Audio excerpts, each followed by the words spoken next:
ഉപാസനാ മണ്ഡലിയുടെയും കാലടി ശ്രീ ശൃംഗേരി ശങ്കരമഠത്തിൻ്റെയും സംയുക്ത ആഭിമുഖ്യത്തിൽ കഴിഞ്ഞ 3 ദിവസങ്ങളായി നടന്നു വരുന്ന ഗീതാജയന്തി ആഘോഷങ്ങളുടെ 3-ാം ദിനമായ ഇന്ന് പ്രഭാഷണത്തിനായി നമ്മോടൊപ്പം എത്തിയിരിക്കുന്നത് ഡോക്ടർ PV വിശ്വനാഥൻ നമ്പൂതിരി സാറാണ്. സാറിന് ആധ്യാത്മിക മേഖലയിൽ പ്രത്യേകിച്ച് ഒരു പരിചയപ്പെടുത്തലിൻ്റെ ആവശ്യം ഇല്ല. കോട്ടയം മാർ ബസേലിയസ് കോളേജിൽ നിന്നും സംസ്കൃത വിഭാഗം മേധാവിയായി വിരമിച്ച സാർ അക്കാദമിക് രംഗത്തും ആധ്യാത്മിക രംഗത്തും ഒരേപോലെ വ്യക്തിമുദ്ര പതിപ്പിച്ചിട്ടുള്ള വ്യക്തിത്വമാണ്.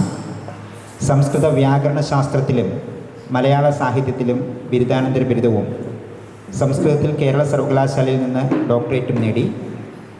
മഹാത്മാഗാന്ധി സർവകലാശാല പാഠ്യപദ്ധതി കമ്മിറ്റിയുടെ അംഗവും അധ്യക്ഷനുമായി പ്രവർത്തിച്ചിട്ടുള്ള ഇദ്ദേഹം ഇപ്പോൾ കോട്ടയം പ്രസരം സംസ്കൃത സമാജം അധ്യക്ഷനാണ്.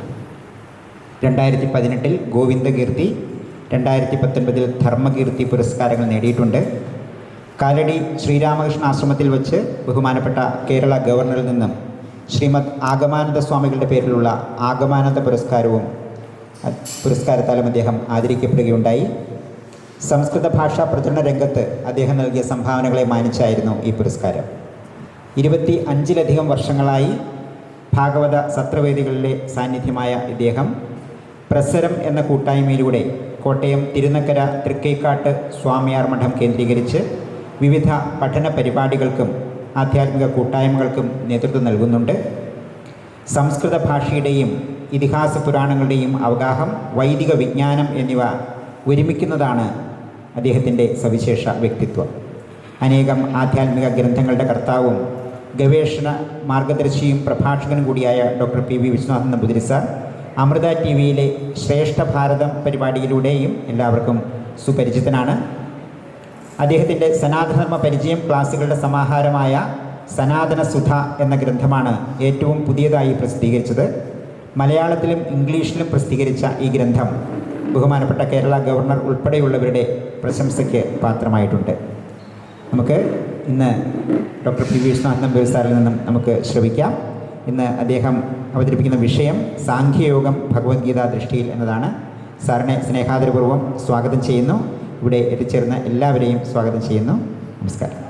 സഹനാവവതു സഹനൗ ഭുനക്തു സഹ വീര്യം കരവാവഹൈ തേജസ്വിനാവധീതമസ്തു മാ വിദ്വിഷാവഹൈ. ഓം ശാന്തി ശാന്തി ശാന്തി. ശ്രുതിസ്മൃതിപുരാണാനാമാലയം കരുണാലയം നമാമി ഭഗവത്പാദം ശങ്കരം ലോകശങ്കരം. സമ്മതനീയരായ എല്ലാ സജ്ജനങ്ങൾക്കും വിനീതമായ പ്രണാമം.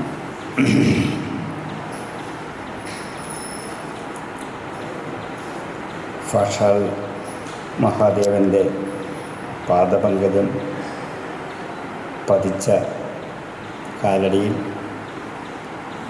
ഈശ്വര ചൈതന്യത്തിൻ്റെ പൂർണ്ണത നിറഞ്ഞു നിൽക്കുന്ന പൂർണ്ണയിട തീരത്ത്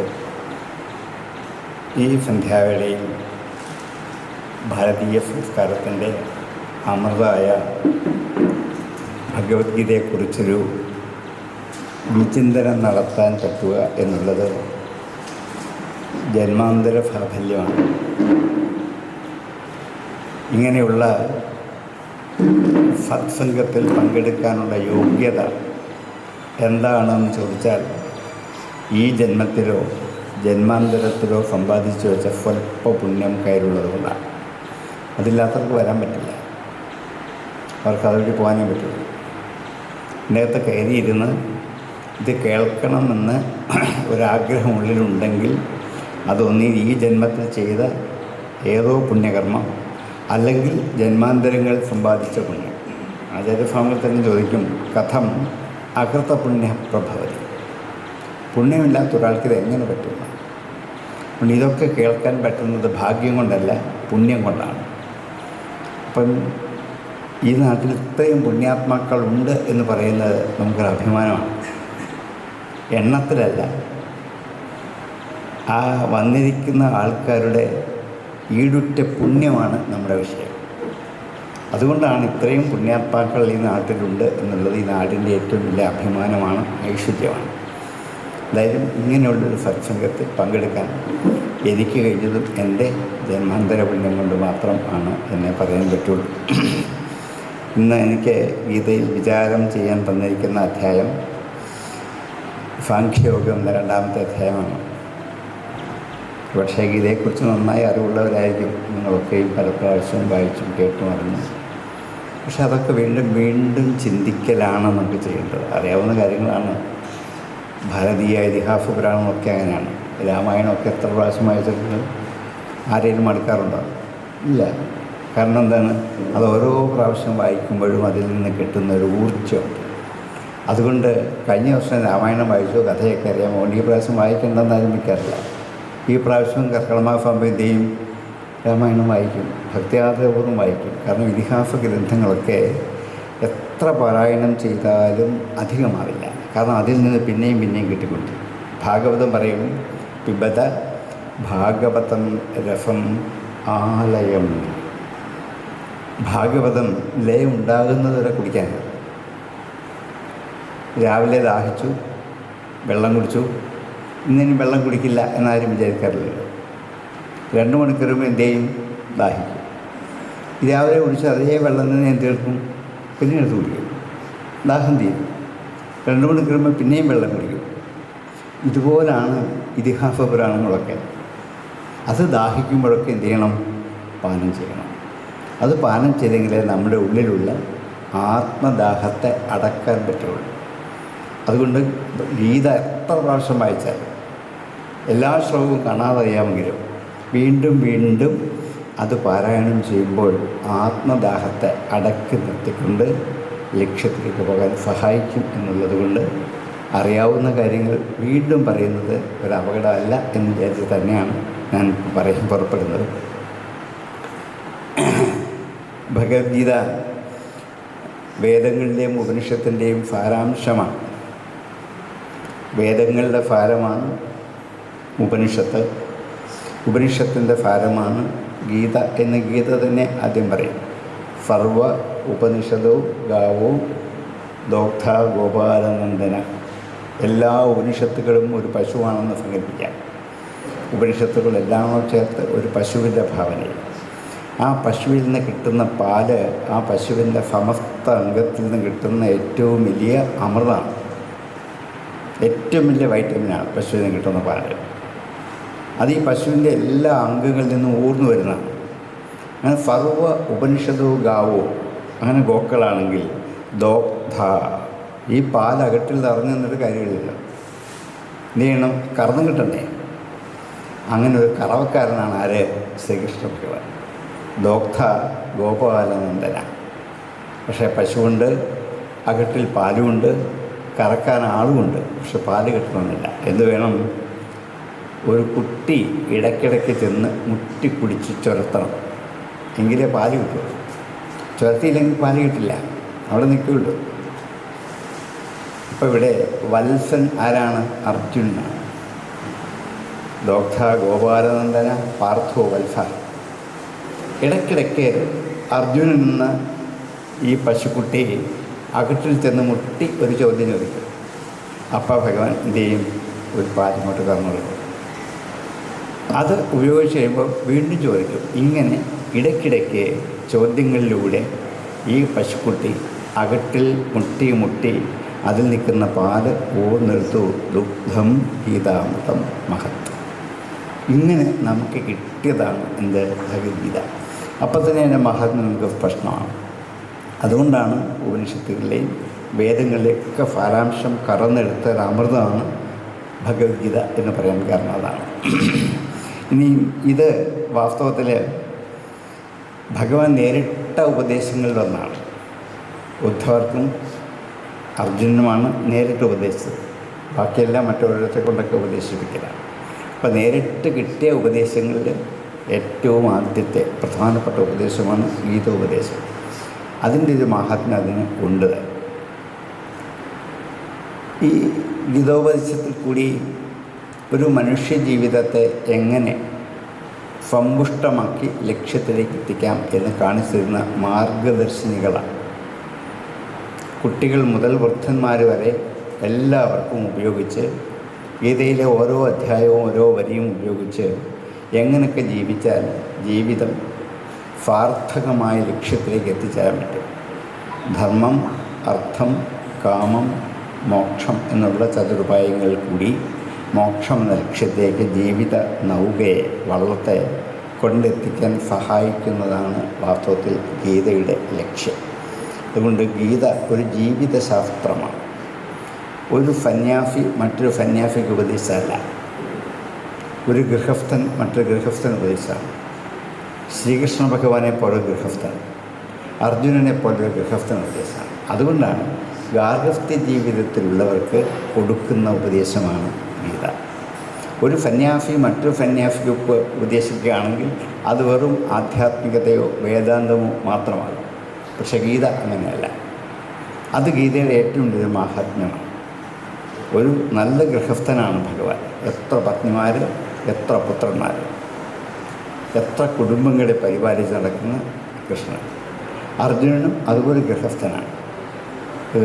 ഒരു ഗൃഹസ്ഥൻ മറ്റൊരു ഗൃഹസ്ഥൻ ഉപദേശിച്ച് കൊടുക്കുന്ന ആ ഉപദേശങ്ങൾക്ക് മനുഷ്യജീവിതത്തിൻ്റെ ഒരു സ്വാദ് ശരിക്കും നമുക്ക് എന്ത് ചെയ്യാം, അനുഭവിച്ചറിയാൻ പറ്റും.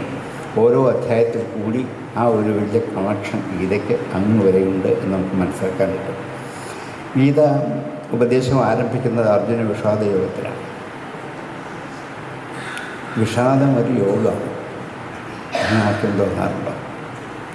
യോഗത്തിന് ഭാഗ്യം എന്നർത്ഥം. വിഷാദം വരുമ്പോൾ ഹാവോ നന്നായി ഭാഗ്യമല്ലോ വിചാരിക്കാറുണ്ടോ?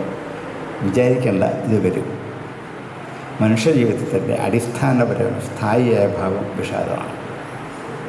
ഇത് ബോധ്യപ്പെടുത്താൻ തന്നെയാണ് വിഷാദ യോഗത്തിൽ ഗീത ആരംഭിച്ചത്. ഇതെല്ലാവർക്കും ഉണ്ട്. ആധ്യാത്മികം, ആധിഭൗതികം, ആധിദൈവികം, 3 തരത്തിലാണ് ദുഃഖം. ആധ്യാത്മിക ദുഃഖം ആത്മാവിനെ സംബന്ധിക്കുന്ന, മനസ്സിനെ സംബന്ധിക്കുന്ന ദുഃഖം. കാമം, ക്രോധം, ലോഭം, മോഹം, മതം, മാത്സര്യം, അസൂയ, ഡംഭം. ഇത് ഓർമ്മയാകുമ്പോൾ മുതൽ ഓർമ്മ നശിക്കുന്നവർ വരെ അറിവുണ്ടാവും, നമ്മുടെ കൂടെ പോവില്ല. എത്ര പോകണമെന്ന് വിചാരിച്ചാലും എന്താണ്, അവസാന നിമിഷം മരിക്കാൻ കിടക്കുമ്പോൾ ദേഷ്യം വരും. ദേഷ്യത്തെ അടക്കി നിർത്താൻ ഇതില്ല, പറ്റില്ല. ഇത് ചിരസ്ഥായിയാണ്. അതുപോലെയാണ് കാമം, അതുപോലെയാണ് അസൂയ, ഡംഭ്, ഈർഷ്യ. ഇതൊക്കെ എന്തു ചെയ്യും? ആധ്യാത്മിക ദുഃഖമാണ്. ഇതെല്ലാ മനുഷ്യർക്കും ഉണ്ട്. ഇനിയുള്ളത് ഭൗതിക ദുഃഖമാണ്. ഭൗതികം എന്ന് വെച്ചാൽ ഭൂതത്തെ സംബന്ധിക്കുന്നതാണ്. ഭൂതം എന്ന് പറഞ്ഞാൽ ഉണ്ടായത് എന്നാണ്. പേടിപ്പിക്കുന്ന ഭൂതമല്ല. ഭൂതകാലം എന്ന് വെച്ചാൽ ഉണ്ടായ കാലം എന്നർത്ഥം. അപ്പം ഇവിടെ ഉണ്ടായ വസ്തുക്കൾ കൊണ്ടുണ്ടാകുന്ന ദുഃഖം. ഇവിടെ ഉണ്ടായത് എന്തൊക്കെയാണ്? ഉണ്ടായ പദാർത്ഥങ്ങളൊക്കെ 5ആയിട്ട് തിരിക്കാം. പൃഥ്വി, അപ്പ്, തേജസ്, വായു, ആകാശം, പഞ്ചഭൂതങ്ങൾ.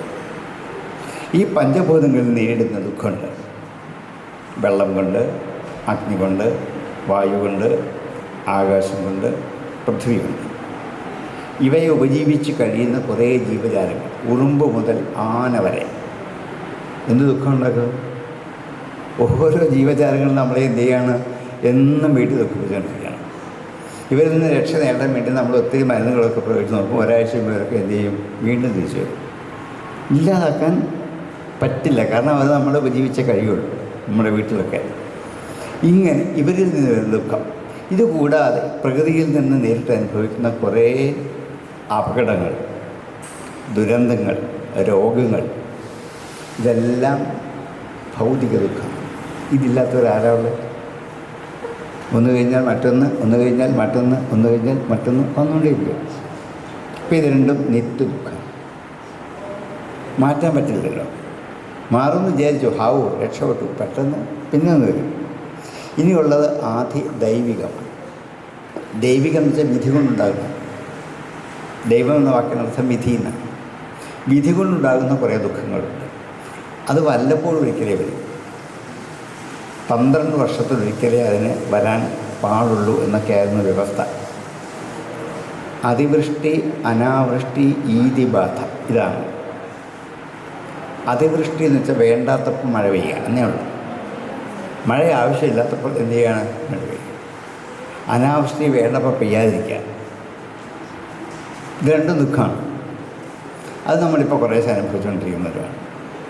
വേണ്ടാത്ത സമയത്ത് നല്ല മഴ, വേണ്ട സമയത്ത് മഴയിട്ട് കിട്ടുന്നില്ല. ഈതിബാധ എന്ന് വെച്ചാൽ പകർച്ചവ്യാധികൾ. പകർച്ചവ്യാധികൾ ലോകത്ത് ഇങ്ങനെ പടർന്നു പന്തലിക്കും. പക്ഷേ 12 വർഷത്തേക്ക് ഉള്ളൂ. അത് ദുഃഖമാണ്. ഭാഗ്യം കൊണ്ട് നമുക്ക് ഈ 3 ദുഃഖം ഇപ്പോൾ ഒന്നിച്ച് അനുഭവിക്കാം. ആധ്യാത്മികമുണ്ട്, ആധിഭൗതികമുണ്ട്, ആദിദൈവികമുണ്ട്. 3 ദുഃഖവും ഒന്നിച്ച് അനുഭവിക്കാനുള്ള ഒരു യോഗം, അതാണ് ഞാൻ ഭാഗ്യം എന്ന് പറഞ്ഞത്. ആ സന്ദർഭത്തിലാണ് നമ്മളിപ്പോൾ ജീവിക്കുന്നത്. അതിവൃഷ്ടിയുണ്ട്, അനാവൃഷ്ടിയുണ്ട്. ഒരു രോഗാണുവിൻ്റെ പുറകെ 3-4 വർഷമായില്ലേ പാഞ്ഞു നടക്കുന്നു. എവിടെയാണ് കണ്ടുപിടിക്കാൻ ആർക്കെങ്കിലും പറ്റുന്നുണ്ടോ? ഇല്ല. അവസാനം കണ്ടുപിടിക്കാൻ പറ്റുന്നതല്ല എന്ന് നിശ്ചയിച്ചു. എന്നിട്ട് പ്രതിവിധി ഉണ്ടാക്കി. ഒരു പ്രതിവിധി കുറച്ചു കാലം കഴിയുമ്പം അത് നടക്കില്ല, അത് ഇനിയും വേറൊന്ന്, ഇങ്ങനെ പോകാനേ പറ്റുള്ളൂ. ഇത് ദൈവിക ദുഃഖം. ഇത് 3 നമുക്ക് എന്ത് ചെയ്യണം? അനുഭവിച്ചുകൊണ്ടിരിക്കണം.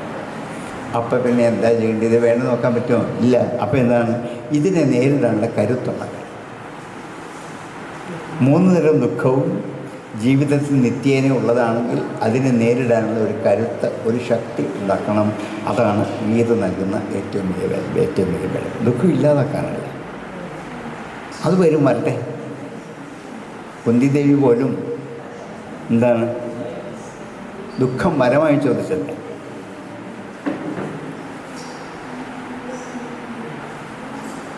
യുദ്ധമെല്ലാം കഴിഞ്ഞിട്ട്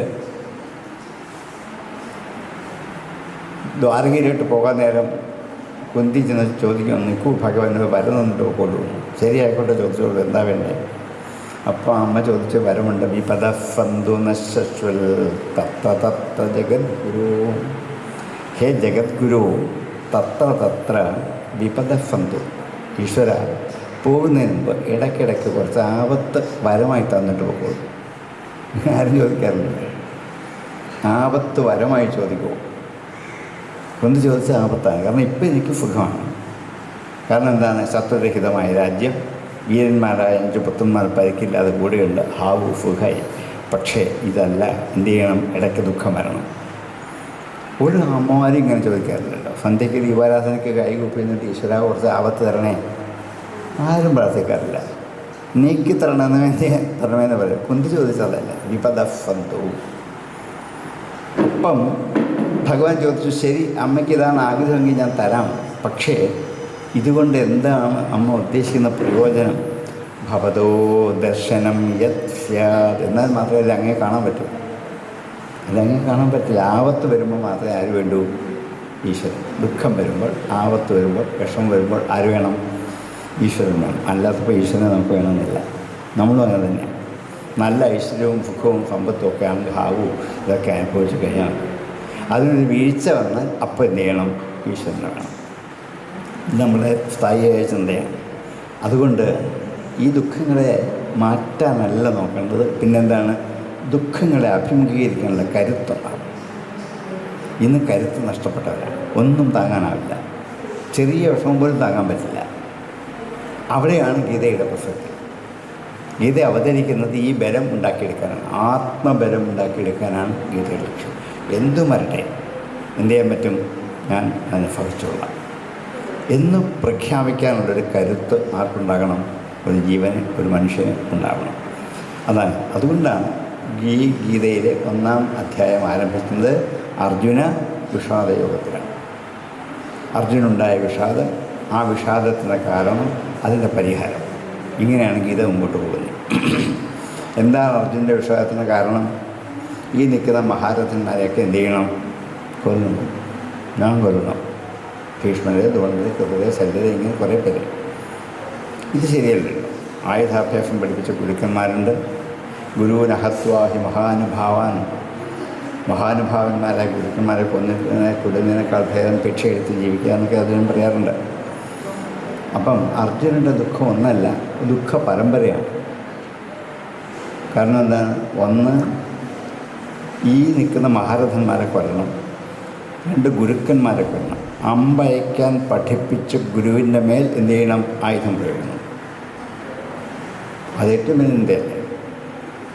ഇനി ഇങ്ങനെയുള്ള പാപം ചെയ്താൽ അതുകൊണ്ട് സംഭവിക്കുന്നത് ഫങ്കരം എന്ന ദോഷമാണ്. ഈ ഫങ്കരം എന്ന ദോഷം ഉണ്ടായാൽ നരകത്തിലേക്ക് പോകാൻ പറ്റും. എന്നല്ല, ഈ നിൽക്കുന്ന മഹാരഥന്മാരെ കൊന്നാൽ അവരുടെ കുലത്തിന് ദോഷമുണ്ടാകും. കാരണം എന്താണ്? അവരുടെ കുലത്തെ അവരെ ആചരിച്ചിരുന്ന ആചാരങ്ങളൊന്നും പറ്റാതാവും. അവർ പോയില്ലേ, ഇനി ആരും ചെയ്യും? അതൊക്കെ നിത്യേന കുറേ ആചാരങ്ങൾ എല്ലാ വീടുകളിലും ഉണ്ട്. അപ്പം ആചാരദോഷവും കൂടി ഞാൻ ഉണ്ടാക്കി വെക്കുകയല്ലേ. എന്ത് ദോഷ പരമ്പരകളാണ് ഇതൊക്കെ അർജുനൻ അങ്ങോട്ട് നിരത്തി വെച്ചു. അപ്പോഴാണ് കൃഷ്ണൻ ശരിക്കും മനസ്സിലായത് അർജുനൻ്റെ മനസ്സിൽ ബാധിച്ചിരിക്കുന്ന രോഗത്തിന് ഒരൗഷധം കൊടുക്കണം. മഹാഭിഷഗ്വരനാണ് ആരെ? ഭഗവാൻ. അതുകൊണ്ട് അർജുനൻ്റെ മനസ്സിന് പറ്റിയ രോഗം. അർജുന, നീ ഇപ്പം വിചാരിക്കുന്നത് നീ കാരണം ഇവരെ കൊല്ലുന്നതാണ്. നീ കൊന്നില്ലെങ്കിൽ ഇവർക്ക് എന്ത് ചെയ്യും? മരിക്കും. അപ്പം നിനക്ക് ദുഃഖം ഉണ്ടാവില്ലേ? നീ കാരണമല്ലാതെ ഇവരൊക്കെ മരിച്ചാലും നിനക്ക് എന്തുണ്ടാകും? ദുഃഖമുണ്ടാകും. അപ്പോൾ വാസ്തവത്തിൽ ഇവർ മരിക്കുന്നതല്ല നിൻ്റെ ദുഃഖത്തിന് കാരണം. പിന്നെ എന്താണ്? ഞാൻ കാരണം മരിക്കുന്നു.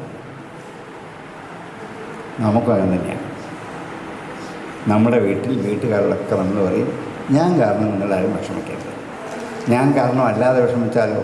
ഓഹോ, വിഷമിച്ചോളൂ, ഒരു കുഴപ്പമില്ല. നോക്ക്, ഒരാളുടെ വിഷമത്തിന് ഞാൻ നിമിത്തമാവരുതെന്ന് മാത്രമേ ഉള്ളൂ. അല്ലെങ്കിൽ അവർ എന്ത് വേണേൽ വിഷമിച്ചോട്ടെ. ഇതല്ലേ സത്യം. വാസ്തവം നമ്മുടെ മനസ്സിന് ഞാൻ കാരണം എൻ്റെ ഭാര്യയോ ഭർത്താവോ മക്കളോ അച്ഛനോ അമ്മയോ ഒന്നും എന്താണ് വിഷമിക്കരുത്. ഞാൻ കാരണമല്ലെങ്കിൽ അവരെന്ത് വേണമെങ്കിലും വിഷമിച്ചാലും എനിക്ക് കുഴപ്പമില്ല എന്നാണോ? അല്ല. അപ്പോൾ വാസ്തവത്തിൽ ഇവിടെ ഇവരുടെ മരണമല്ല അർജുനനെ ദുഃഖിച്ചത്, ഞാൻ കാരണം എന്നുള്ള മമത എന്ന ചിന്തയാണ്. ഞാനെന്ന ചിന്തയാണ് അർജുനൻ്റെ ദുഃഖത്തിന് കാരണം. അതെന്തല്ല, ഇവർ മരിക്കുന്നുള്ളതല്ല. അർജുനൻ ചെയ്തില്ലെങ്കിൽ ഇവർക്ക് എന്ത് ചെയ്യും? കാലയവനികയ്ക്കുള്ളിൽ അന്തർഭവിച്ച് മരണം പ്രാപിക്കുന്നതാണ്. അപ്പം വാസ്തവത്തിൽ ഇവിടെ ദുഃഖത്തിൻ്റെ കാരണം ഞാനെന്ന ചിന്തയാണ്. ഇനി എന്താണ്? എൻ്റെ ഗുരുക്കന്മാർ, എൻ്റെ സഹോദരന്മാർ, ഈ എൻ്റെ എന്നുള്ള ചിന്തയാണ് അർജുനന് രണ്ടാമതായിട്ട്. അപ്പോൾ അർജുനൻ്റെ ദുഃഖത്തിൻ്റെ 2 കാരണം ഞാനെന്നും എൻ്റെ എന്നുമാണ്, അല്ലാതെ മരണവും ഇതുവരെ പറഞ്ഞൊന്നുമല്ല. ഇതാരും മനസ്സിലാക്കി? ഭഗവാൻ. ഇനിയും ചികിത്സ ആരംഭിക്കേണ്ടത് ഈ 2 രോഗത്തിനാണ്. ഇതാണ് ഗീതയുടെ വിഷയം. ഞാനെന്നും എൻ്റെ. നമ്മുടെ ഉള്ളിലും അന്തിമം വരെ മാറാത്ത 2 രോഗമാണ് ഞാനെന്നും എൻ്റെ. രാവിലെ എഴുന്നേൽക്കുമ്പോൾ മുതൽ ഉറങ്ങുന്നിടം വരെ എത്ര പ്രാവശ്യം ഞാനെന്ന് പറയും? ഞാൻ ഉണർന്നു, ഞാൻ പല്ല് തേച്ചു, ഞാൻ കാപ്പി കുടിച്ചു, ഞാൻ കുളിച്ചു, ഞാൻ ജോലിക്ക് പോയി, ഞാൻ ഉറങ്ങി, ഞാൻ കിടന്നു, ഞാൻ കളിച്ചു, ഞാൻ കരഞ്ഞു, ഞാൻ വഴക്കുണ്ടാക്കി. ഞാൻ ചേർക്കാതെ എന്തെങ്കിലും പറയുമോ? ഇല്ല. കാരണം ഇതൊക്കെ പിന്നിലാരുണ്ട്? ഞാൻ എന്നുള്ള അഭിമാനം. ഈ ഞാനില്ലാതെ ഇതൊക്കെ പറഞ്ഞാലോ? എഴുന്നേറ്റു, കുളിച്ചു, കാപ്പി കുടിച്ചു, ജോലിക്ക് പോയി, കരഞ്ഞു, ചിരിച്ചു, ഉറങ്ങി, എന്താ കുഴപ്പം? ഒരു കുഴപ്പമില്ല. പക്ഷെ നമുക്ക് എന്ത് വേണം? ഞാൻ കൂടെ വേണം. ഇത് നമ്മുടെ ഒരു മെയിൻ പ്രധാനപ്പെട്ട രോഗമാണ്. ഇതിനാണ് ചികിത്സ ആരംഭിക്കുന്നത്. പിന്നത്തെ എന്താണ്? എൻ്റെ എന്ന് അത് നമുക്ക് വിടാൻ പറ്റില്ല. എൻ്റെ വീട് എനിക്ക് ഉപേക്ഷിക്കാനേ പറ്റില്ല. എൻ്റെ വീട് വിട്ടിട്ടുണ്ടെങ്കിൽ എവിടെ പോയാലും എനിക്ക് എൻ്റെ വീട്ടിൽ ചെല്ലണം എന്നല്ലേ എന്നുള്ളൂ. അമ്പലത്തിൽ പോയാലും കുഴപ്പമില്ല. അമ്പലമൊന്നും എൻ്റെ വീട് അല്ല. എൻ്റെ വീട് ഞാൻ പണിഞ്ഞ് കെട്ടിയുണ്ടാക്കിയ വീടാണ്. അത് എൻ്റേതാണ്. ആ വീടിനുള്ള ഒരു മമതാബന്ധം. പിന്നെ എൻ്റെ ഭാര്യ, ഭർത്താവ്, മക്കൾ, എൻ്റെ ധനം, അല്ലേ, എൻ്റെ മേശ, എൻ്റെ കട്ടില, കസേര, എൻ്റെ പുതപ്പ്, ഇതൊക്കെ എനിക്ക് എൻ്റേതായിരിക്കുന്നിടത്തോളം എനിക്കത് പ്രധാനമാണ്. അത് മാറ്റാൻ പറ്റില്ല. എൻ്റെ പുതപ്പ് ആരെങ്കിലും എടുത്താൽ ഭയങ്കര ബഹളമായിരിക്കും. കാരണം എൻ്റേതാണിത്. എൻ്റെ സാധനങ്ങളൊന്നും ആർക്കും കൊടുക്കില്ല, ആരും എടുക്കാനും പറ്റില്ല. ഇതെൻ്റേതായത് എങ്ങനെയാണ്? ഈ പുതപ്പ് ഞാൻ അടുത്ത് കടയിൽ നിന്ന് മേടിച്ചുകൊണ്ട് വന്നാൽ 300 രൂപ എടുത്ത് പുതപ്പ് മേടിച്ചുകൊണ്ട് വന്നപ്പോൾ അന്ന് വരെ ആടിയായി എൻ്റെ. അതുവരെ എൻ്റെയാണോ? അല്ല. അപ്പോൾ എൻ്റെ അല്ലാത്ത സാധനത്തെ ഞാൻ എന്താക്കി? എൻ്റേതാക്കി മാറ്റിയിട്ട് ഇനി എൻ്റേതാണെന്ന് അഭിമാനിച്ച് അതിനോടുള്ള ആധമർണ്യം കൂട്ടി അതിനെന്തെങ്കിലും കേടുപറ്റിയാൽ സഹിക്കാനാണ്. അപ്പോൾ നമ്മൾ ഇന്ന് അലട്ടുന്ന 2 ദുഃഖം ഞാനെന്നും എൻ്റെ. ഓരോരുത്തരും ജീവിതം എടുത്ത് നോക്കും. എൻ്റെ എന്ന് ഉറപ്പിച്ചു വെച്ചിരിക്കുകയാണ്. വാസ്തവത്തിൽ ഇതൊന്നും ആരുടെ അല്ല, എൻ്റെ അല്ല. പിന്നെ ആരുടെയാണ്? ഈശ്വരൻ്റെയാണ്. ഈശാവാസ്യമിതം സർവം. ഈ ജഗത്ത് മുഴുവൻ ആരുടെയാണ്? ഈശ്വരൻ്റേതാണ്. ഞാനും ആരുടേതാണ്? ഈശ്വരൻ്റേതാണ്. എൻ്റെ വീടും എൻ്റെ കട്ടിലും മേശയും കസേരയും എൻ്റെ ഭക്ഷണവും പാത്രവും ഒക്കെ ആര് തന്നാണ്? ഈശ്വരൻ തന്നാണ്. പക്ഷെ ഞാൻ തന്നാണെന്നില്ല, ഞാൻ മേടിച്ചാണ്. അപ്പോൾ അത് ഈശ്വരൻ്റേതാണെങ്കിൽ ആരുടെയല്ല, എൻ്റേതല്ല. ഇത് ഈശ്വരൻ്റേതാണെന്നുള്ള വിചാരം ഉള്ളിൽ ഉറപ്പിച്ചാൽ ദുഃഖം ഉണ്ടാവില്ല. മറ്റാരുടെയെങ്കിലും ഒരു വീട് പോയെങ്കിൽ നമുക്കെന്താ കുഴപ്പം? ഒരു കുഴപ്പമില്ല. നമ്മൾ ടി വിക്കകത്ത് കണ്ട വെള്ളം പൊങ്ങിയപ്പോൾ എത്ര വീട് പുഴയ്ക്കകത്തോട്ട് ഒഴുകി പോകുന്നു. കഷ്ടം എത്ര ഉണ്ടായിരുന്നു. നമ്മുടെ വീടാണെങ്കിലോ സഹിക്കില്ല. എൻ്റെ വീട്. അപ്പം ഇത് രണ്ടുമാണ് നമ്മളെ അർജുനനെ ബാധിച്ച രോഗവും ഇതാണ്. ഏത്? ഞാനെന്നും എൻ്റെ എന്നുള്ളത്. ഈ രോഗത്തിന് ചികിത്സ വേണം. ഈ രോഗം കുറേ നാളായിട്ട് അർജുനൻ്റെ ഉണ്ടെന്നറിയാം. പക്ഷേ അർജുനന് ഉപദേശിച്ച് കൊടുക്കണമെങ്കിൽ ഒരു നല്ല സന്ദർഭം വേണം. ചുമ്മാ വഴിയോ പോകുമ്പോഴൊക്കെ വിളിച്ച് നിർത്തി കേട്ടോളൂ കുറച്ച് ഉപദേശം പറയാൻ പറ്റില്ല. ഈ കൃഷ്ണാർജുനന്മാർ ഒന്നിച്ച് യമുനയുടെ തീരത്ത് എത്ര ദിവസം രാപകൽ കളിയും ചിരിയും തമാശയൊക്കെ പിന്നെ കഴിച്ചു കൂട്ടി. അന്നൊക്കെ അർജുനൻ എനിക്ക് കുറച്ച് ജീവിതവും ഉപയോഗിയായ ഉപദേശം പറഞ്ഞില്ല. ഇപ്പം തിരഞ്ഞെടുത്ത സന്ദർഭം എന്താണ്? യുദ്ധഭൂമി. അതും അവസാനത്തെ ആയുധപ്രയോഗത്തിന് വേണ്ടി ആൾക്കാർ എന്താണ്? വില്ലിൽ അമ്പ് തൊടുത്ത് നോക്കി നിൽക്കുകയാണ്. ഒടുവിലത്തെ ശംഖ് കേട്ടാൽ അസ്ത്രം പ്രയോഗിക്കണം. ഈ സന്ദർഭത്തിലാണ് എന്താരംഭിക്കുന്നത്? ഉപദേശം ആരംഭിക്കുന്നത്. ഇത് ശരിയാണ്. എത്രയോ സന്ദർഭം ഉണ്ടായിരുന്നു. നല്ല ആത്മോപദേശം കൊടുക്കാൻ പറ്റിയ സമയം ഇതാണ്. ശാന്തമായ അന്തരീക്ഷം വേണ്ടേ? അപ്പോഴാണ് കൃഷ്ണൻ പറഞ്ഞത്, യശ്രേയസ്യം നിശ്ചിതം ബ്രൂഹി തന്നെ. ഇപ്പോഴേ ചോദിച്ചുള്ളൂ അർജുനൻ. ഇതൊന്നും ചോദിക്കാത്തവർക്ക് പറഞ്ഞു കൊടുക്കരുത്. അന്നം വിദ്യ കന്യാച അനർത്ഥിഭ്യോ നദേയ. അന്നവും വിദ്യയും കന്യയും ചോദിക്കാത്തവർക്ക് കൊടുക്കരുത്. അന്നം ആവശ്യപ്പെട്ട് വരുന്നവർക്ക് കൊടുക്കാം. വഴിയെ പോകുന്നവരൊക്കെ വിളിച്ചാൽ തിരിച്ച് ചോറുണ്ടോ വേണമെന്ന് ചോദിച്ചാൽ വേണമെന്ന് ഞങ്ങൾ കഴിച്ചാൽ വേണമെന്ന്. വിദ്യയും അങ്ങനെയാണ്.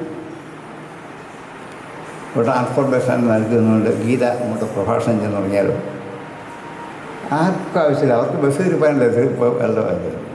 അങ്ങനെയുള്ളത് എന്ത് ചെയ്ത് ഗീത കൊടുക്കരുത്. കന്യക അങ്ങനെയാണ്. ആവശ്യപ്പെട്ട് വീട്ടിലേക്ക് വന്നാൽ മാത്രമേ എന്ത് ചെയ്യുള്ളൂ. കന്യക വഴിയോ പോകുന്നവരെ വിളിച്ച് നിർത്തി വരും, എനിക്കൊരു കന്യകയുണ്ട് കൊണ്ടുകൊള്ളുന്നതാണെങ്കിലും ചെയ്യുമോ? ഇല്ല. അന്നം വിദ്യ കന്യാച അനർത്ഥിഭ്യു നദേയ. ചോദിക്കാത്തവർക്ക് കൊടുക്കരുത്. അതുകൊണ്ട് യശ്രേയസ്യാത്. യുദ്ധം ചെയ്യുന്നതാണോ ശ്രേഷ്ഠം? ഇവരെയൊക്കെ നിഗ്രഹിക്കുന്നതാണോ ശ്രേഷ്ഠം? ഇതൊന്നും വേണ്ടെന്ന് വെച്ച് ഞാൻ ഭിക്ഷയെടുത്ത് സന്യാസം സ്വീകരിക്കുന്നതാണോ ശ്രേഷ്ഠം? യശ്രേയസ്യാത് നിശ്ചിതം ബ്രൂഹി തന്നെ. അതെനിക്ക് നിശ്ചയമായിട്ട് പറഞ്ഞു തരൂ എന്ന് എപ്പോൾ ചോദിക്കുന്നോ, എഴുന്നേറ്റ് ചോദിക്കുന്നോ അപ്പോൾ ഉപദേശിക്കണം. കാരണം എന്താണ്? ഉപദേശം കേൾക്കാൻ മനസ്സ് പാകമായി. ആ സന്ദർഭത്തിൽ എന്തെയാവും? ഉപദേശിക്കുക. നമ്മുടെ ഉപദേശങ്ങൾ പലതും നമ്മുടെ ദേഷ്യം തീർക്കാനാണ്. നമ്മൾ ഉപദേശിക്കുന്നവരാണ്. മക്കളെയും കുട്ടികളെയും ഒക്കെ ഉപദേശിക്കും. ആ ഉപദേശിക്കുന്ന അവർക്ക് അപ്പം ഇത് ആവശ്യമില്ല. അവരത് മൈൻഡ് ചെയ്യുകയില്ല. കുറേ പറഞ്ഞിട്ട് നമ്മൾ അവസാനം ദേഷ്യപ്പെട്ട് നിർത്തിപ്പോകും. കാരണം എന്താണ്? ഇവർക്കിതിപ്പോൾ ആവശ്യമില്ല. ആവശ്യപ്പെടുന്ന സന്ദർഭത്തിൽ ഉപദേശിച്ചാലേ ഉപദേശം സഫലമായി തീരുകയുള്ളൂ. ഇതുകൊണ്ടാണ് ഇത്ര നാൾ കൂടെ നടന്ന് അർജുനനോട് ഒരു ഉപദേശവും പറഞ്ഞത്. ഇപ്പം ചോദിച്ചു കൃഷ്ണ യശ്രേയസ്യാത് നിശ്ചിതം ബ്രൂഹി തന്നെ ശിഷ്യസ്തേഹം ശാധിമാം ത്വാം പ്രപന്നം. ഇപ്പോഴാണല്ലോ ഞാൻ ചോദിക്കാം എന്താ ശ്രേഷ്ഠം ചോദിച്ചാൽ അപ്പോൾ പറഞ്ഞു. ഇങ്ങനെ ഗീത ഒന്നാമത് നൽകുന്ന പാഠം ജീവിതത്തിൽ ഉപദേശിക്കാൻ സന്ദർഭം തിരഞ്ഞെടുക്കണം. നമ്മളൊക്കെ മാതാപിതാക്കളൊക്കെയാണ് ഗുരുക്കന്മാരാണ്. ഉപദേശിക്കാൻ എന്ത് ചെയ്യണം? സന്ദർഭം. അവനെ കേൾക്കാനുള്ള മനസ്സുള്ള സമയമാണോ ആണെങ്കിൽ ഉപദേശിക്കണം, അല്ലതൊന്നുമില്ല, കേൾക്കില്ല. 30 ദിവസം പറഞ്ഞ് കേൾക്കില്ല നമ്മൾ പറയും. കാരണം എന്താണ്? അപ്പോൾ ആവശ്യമില്ല. ആവശ്യമെന്ന് സന്ദർഭം ഉണ്ടാകുമ്പോൾ അപ്പം പറഞ്ഞു. ഇതാണ് ഇവിടെ ഗീത ഉപദേശിക്കാനുള്ള പ്രധാനപ്പെട്ട പ്രസക്തി. ഇനി ഉപദേശം ആരംഭിക്കുന്നത് അർജുനൻ്റെ രോഗം മനസ്സിനെയാണ് ബാധിച്ചത്, ആരെയല്ല, ശരീരത്തെ. പക്ഷേ മനസ്സിൻ്റെ രോഗം ശരീരത്തെ ബാധിച്ചു. ഗാണ്ഡീവം സംസദേ ഹസ്താത്, അല്ലേ? ഗാണ്ഡീവം കയ്യിൽ നിന്ന് താഴെ വീഴുന്നു. മുഖം ച പരിശുഷ്യത്തെ, മുഖമുണങ്ങുന്നു, തൊണ്ടയിണങ്ങുന്നു, കണ്ണ് കാണാതാകുന്നു, തല കറങ്ങുന്നു, ഞാനിപ്പം താഴെ വീഴും ഈ തേരിൽ നിന്ന്. ഇത് ശരീരത്തിൻ്റെ രോഗലക്ഷണം. പക്ഷേ അർജുനെ ബാധിച്ച രോഗം എവിടെയായിരുന്നു? മനസ്സാണ്. മനസ്സിൻ്റെ രോഗം പലപ്പോഴും ആരെ ബാധിക്കും? ശരീരത്തെ. നമുക്കും അങ്ങനെ തന്നെയാണ്. അങ്ങനെ താഴെ വീണ് കിടക്കുമ്പോൾ ഉപദേശം ആരംഭിക്കേണ്ടത് മനസ്സിനാണ്. കാരണം എന്താണ്? രോഗത്തിൻ്റെ കാരണം കണ്ടുപിടിച്ചേ ചികിത്സിക്കാവും. നിദാന പരിവർജനം എന്ന ആയുർവേദം പറയും. ഒരു തലവേദന കണ്ടാൽ അതിന് ചികിത്സിക്കില്ല. ഈ തലവേദന എന്തുകൊണ്ടാണെന്ന് കണ്ടെത്തണം. കണ്ടെത്തിയിട്ട് ആ കാരണത്തിന് ചികിത്സിച്ചാൽ തലവേദന പൊക്കോളും. തലവേദനയ്ക്ക് ചികിത്സ കൊടുത്താൽ എന്തുകൊണ്ടാണെന്ന് കണ്ടുപിടിക്കാൻ പറ്റത്തില്ല. ലക്ഷണങ്ങളെ ചികിത്സിക്കരുത്. ഇപ്പോഴത്തെ ചികിത്സയ്ക്ക് എന്താണ്? ലക്ഷണത്തെ ചികിത്സ. അപ്പോൾ രോഗം കണ്ടുപിടിക്കാൻ പറ്റത്തില്ല. ഇതൊക്കെ ഓരോ ലക്ഷണങ്ങളാണ്. ഈ തല ഇറങ്ങുന്നു, തലവേദന ഉണ്ടാകുന്നു, എന്താണ്, മുഖം ഉണങ്ങുന്നു, ഇതൊക്കെ എന്തോ ഒരു രോഗത്തിൻ്റെ ലക്ഷണമാണ്. ഈ ലക്ഷണം നിലനിർത്തിക്കൊണ്ട് രോഗം കണ്ടുപിടിക്കണം. ആ രോഗത്തിന് ചികിത്സ ചെയ്ത് ഈ ലക്ഷണമൊക്കെ തന്നെ നോക്കുക. ഇതാണ് ഒരു മഹാഭിഷഗ്വരനാണ് കൃഷ്ണൻ എന്ന് പറയാൻ കാരണം. കൃഷ്ണൻ ഉപദേശം ആരംഭിക്കുന്നത് മനസ്സിലേക്കാണ്, ഇതിനല്ല. ഈ മനസ്സിൻ്റെ രോഗത്തെ മാറ്റിയെടുത്താൽ അർജുനൻ എന്ത് ചെയ്തോളും? തലവേദനയൊക്കെ മാറി, തലകറക്കമൊക്കെ മാറി, എഴുന്നേൽക്കുന്നു, നല്ല ഉറപ്പുണ്ട്. അത് ദുഃഖിക്കേണ്ട ആവശ്യമില്ല. കാരണം എന്താണ്? അവരൊക്കെ വിചാരിക്കുന്ന സമയത്ത് അവർ ഈ രോഗം വിട്ടുപോകും. നമ്മളെ വിചാരിച്ചാൽ ഒന്നും പറ്റില്ല. അശോച്യന്മാരാണ്. അങ്ങനെ അശോച്യന്മാരെക്കുറിച്ച് ശോചിക്കുകയല്ല, പിന്നെന്താണ്? അനുശോചനം. അനുശോചനത്തിൻ്റെ അർത്ഥം ശോകത്തിൻ്റെ പിമ്പെ പിന്നെയും ശോചിച്ചിട്ടുണ്ട്. അനുശോചനം ജീവിതത്തിൽ നമുക്ക് ഏറ്റവും ദുഃഖം ഉണ്ടാകും. പക്ഷേ നമുക്ക് എന്ത് ചെയ്യാൻ പറ്റണം? അനുശോചനം ആവശ്യമാണ്. മിക്കവാറും നമ്മൾ ഒരാൾ മരിച്ചു കഴിഞ്ഞാൽ 6 മാസം കഴിയുമ്പോൾ, 1 വർഷം കഴിയുമ്പോൾ അനുശോചന യോഗം വെക്കും. ഈ 6 മാസം 1 വർഷം കൊണ്ട് വാസ്തവത്തിൽ ഇവർ വേർപെട്ട ദുഃഖം കുറേശ്ശെ മാറ്റി നമ്മൾ പഴയ നിലയിലെത്തുമ്പോൾ വീണ്ടും ഒരു അനുശോചനം. അപ്പോൾ എന്താണ്? ഇരട്ടിയാവും. ഒരിക്കലും അനുശോചനം ചെയ്യരുത്. അനുസ്മരണമാവാം. കാരണം ശോകം ഉണ്ടാകും. മരിച്ചപ്പോൾ ദുഃഖം ഉണ്ടായി. ആ ദുഃഖം നമ്മൾ 1 ആഴ്ച കൊണ്ടോ 2 ആഴ്ച കൊണ്ടോ 2 മാസം കൊണ്ടോ 2-3 മാസം കൊണ്ടോ എന്ത് ചെയ്യും? പതുക്കെ റിക്കവർ ചെയ്ത് നമ്മൾ പൂർവ്വസ്ഥിതിയിലെത്തുമ്പോൾ ഒരു അനുശോചനം. അനുശോചനം വരുമ്പോൾ ഇത് പിന്നെയും എന്ത് ചെയ്യും? ഓർക്കും. ഇത് ഓർത്ത് കഴിഞ്ഞാൽ ദുഃഖം എന്ത് ചെയ്യും? പിന്നെ കൂടുതലാകും. ഈ അനുശോചനം നടത്തും തോറും ദുഃഖം എന്ത് ചെയ്യാണ്? വർദ്ധിച്ചുകൊണ്ടിരിക്കുക. എന്തിനാണ് ഇങ്ങനെ ദുഃഖിപ്പിക്കുന്നത്? അതുകൊണ്ട് ആരും ഒരിക്കലും എന്ത് ചെയ്യരുത്? ആരെക്കുറിച്ചും അനുശോചിക്കരുത്. ശോകം ആവാം, ദുഃഖിക്കാം. ആ ദുഃഖം കുറച്ച് കഴിയുമ്പോൾ എന്ത് ചെയ്യും? മാറും. പിന്നീട് അതിനെക്കുറിച്ച് എന്ത് ചെയ്യരുത്? ദുഃഖിക്കരുത്. അതുകൊണ്ട് അനുശോചനം മാറ്റിയിട്ട് ഇനിയും ബോർഡ് എന്ത് വെക്കണം? അനുസ്മരണം എന്ന് വെച്ചാണ്. ഒന്ന് സ്മരിച്ചു കിട്ടുമോ, അത്രയേ ഉള്ളൂ. ആ സ്മരണം എന്താവരുത്? ശോകം ആവരുത്. അതുകൊണ്ട് അശോച്യാൻ അന്വശോചസ്തു. അശോച്യന്മാരെക്കുറിച്ച് നീ എന്ത് ചെയ്യുന്നു? അനുശോചിക്കുന്നു. എന്നിട്ടോ പ്രജ്ഞാവാദാംശ്ച ഭാഷസേ, നല്ല പ്രജ്ഞയുള്ളവനെ പോലെ, നല്ല അറിവുള്ളവനെ പോലെ, പണ്ഡിതനെ പോലെ നീ എന്ത് ചെയ്യുന്നു? സംസാരിക്കുന്നു. ഇത്രയും നാൾ നിൻ്റെ സംഭാഷണം കേൾക്കുമ്പോൾ നിനക്ക് നല്ല ആത്മബോധമുള്ളവനാണെന്ന് മനസ്സിലായി. പക്ഷേ ഇപ്പം നീ ഇതൊന്നും അറിയാൻ മേലാത്തതിനകത്ത് എന്ത് ചെയ്യുന്നു? സംസാരിക്കുകയും ചെയ്യുന്നു. അശോച്യാൻ അന്വശോചസ്ത്വം ദ പ്രജ്ഞാവാദാംശ ഭാഷസേ ഗതാഫൂൻ അഗതാഫൂംശ്ച നാനുശോചന്തി പണ്ഡിതാഃ. ഗതാഫൂൻ പ്രാണൻ പോയവരെക്കുറിച്ച്, പക്ഷെ മരിച്ചുപോയവരെ, അഗതാഫുംശ്ച ജീവിച്ചിരിക്കുന്നവരെക്കുറിച്ചും പണ്ഡിതാഹ ന അനുശോചനത്തെ, പണ്ഡിതന്മാർ അനുശോചിക്കുന്നു. എന്താണ് പണ്ഡിതൻ എന്ന് വെച്ചാൽ? പണ്ഡാഹ ആത്മവിഷയക ബുദ്ധി യസ്യ സ പണ്ഡിത. ആത്മവിഷയകമായ ബോധമുള്ളവനാണ് പണ്ഡിതൻ. അല്ലാത്തവൻ വിദ്വാൻ. രണ്ടും രണ്ടാണ്. വേദവും ഉപനിഷത്തൊക്കെ പഠിച്ചവൻ വിദ്വാനാണ്, പക്ഷേ അയാൾക്ക് ആത്മബോധം നന്നായിട്ടുണ്ടെങ്കിൽ പണ്ഡിതനാണ്. പണ്ഡാഹ എന്ന വാക്കിൻ്റെ അർത്ഥം ആത്മവിഷയകം എന്നാണ്. പണ്ഡാഹ ആത്മവിഷയക ബുദ്ധി യസ്യ, ആർക്കാണുള്ളത് അവൻ പണ്ഡിതൻ. നീ പണ്ഡിതനെ പോലെ എന്ത് ചെയ്യുന്നു? സംസാരിക്കുന്നു. ജീവിച്ചിരിക്കുന്നവരെക്കുറിച്ചും മരിച്ചുപോയവരെക്കുറിച്ചും ആരും എന്ത് ചെയ്യാറില്ല? രണ്ടുപേരെക്കുറിച്ചും ദുഃഖിക്കേണ്ട ആവശ്യമില്ല. പക്ഷെ നമ്മൾ രണ്ടിനെക്കുറിച്ച് പുറത്തു. മരിച്ചുപോയ പുത്രനെക്കുറിച്ച് എന്തുണ്ടാകും? ദുഃഖമുണ്ടാകും. ജീവിച്ചിരിക്കുന്ന പുത്രനെക്കുറിച്ചോ അതാ കൂടുതൽ. കാരണം എന്താ? ഓരോ ദിവസവും അവനെക്കുറിച്ച് ദുഃഖിക്കാനേ ഉള്ളൂ. ഓരോ ദിവസവും എന്തെങ്കിലും പ്രശ്നമായിട്ട് വരും. അപ്പം വാസ്തവത്തിൽ മരിച്ചുപോയ പുത്രനേക്കാൾ കൂടുതൽ നമ്മളെ ദുഃഖിപ്പിക്കുന്ന ആരാണ്? ജീവിച്ചിരിക്കുന്ന ഒരു മകനാണ്. എന്തൊക്കെ ദുഃഖങ്ങൾ അവനൊക്കെ ഉണ്ടാകാൻ പോകാം. ചിന്തിക്കാനാവാത്ത പലതരം ദുഃഖങ്ങൾ നാനാ തരത്തിൽ വന്നുകൊള്ളും. അപ്പോൾ എന്താണ്? ജീവിച്ചിരിക്കുന്നവരെക്കുറിച്ച് ദുഃഖിക്കുന്നു, മരിച്ചുപോയവരെക്കുറിച്ച് ദുഃഖിക്കുന്നു.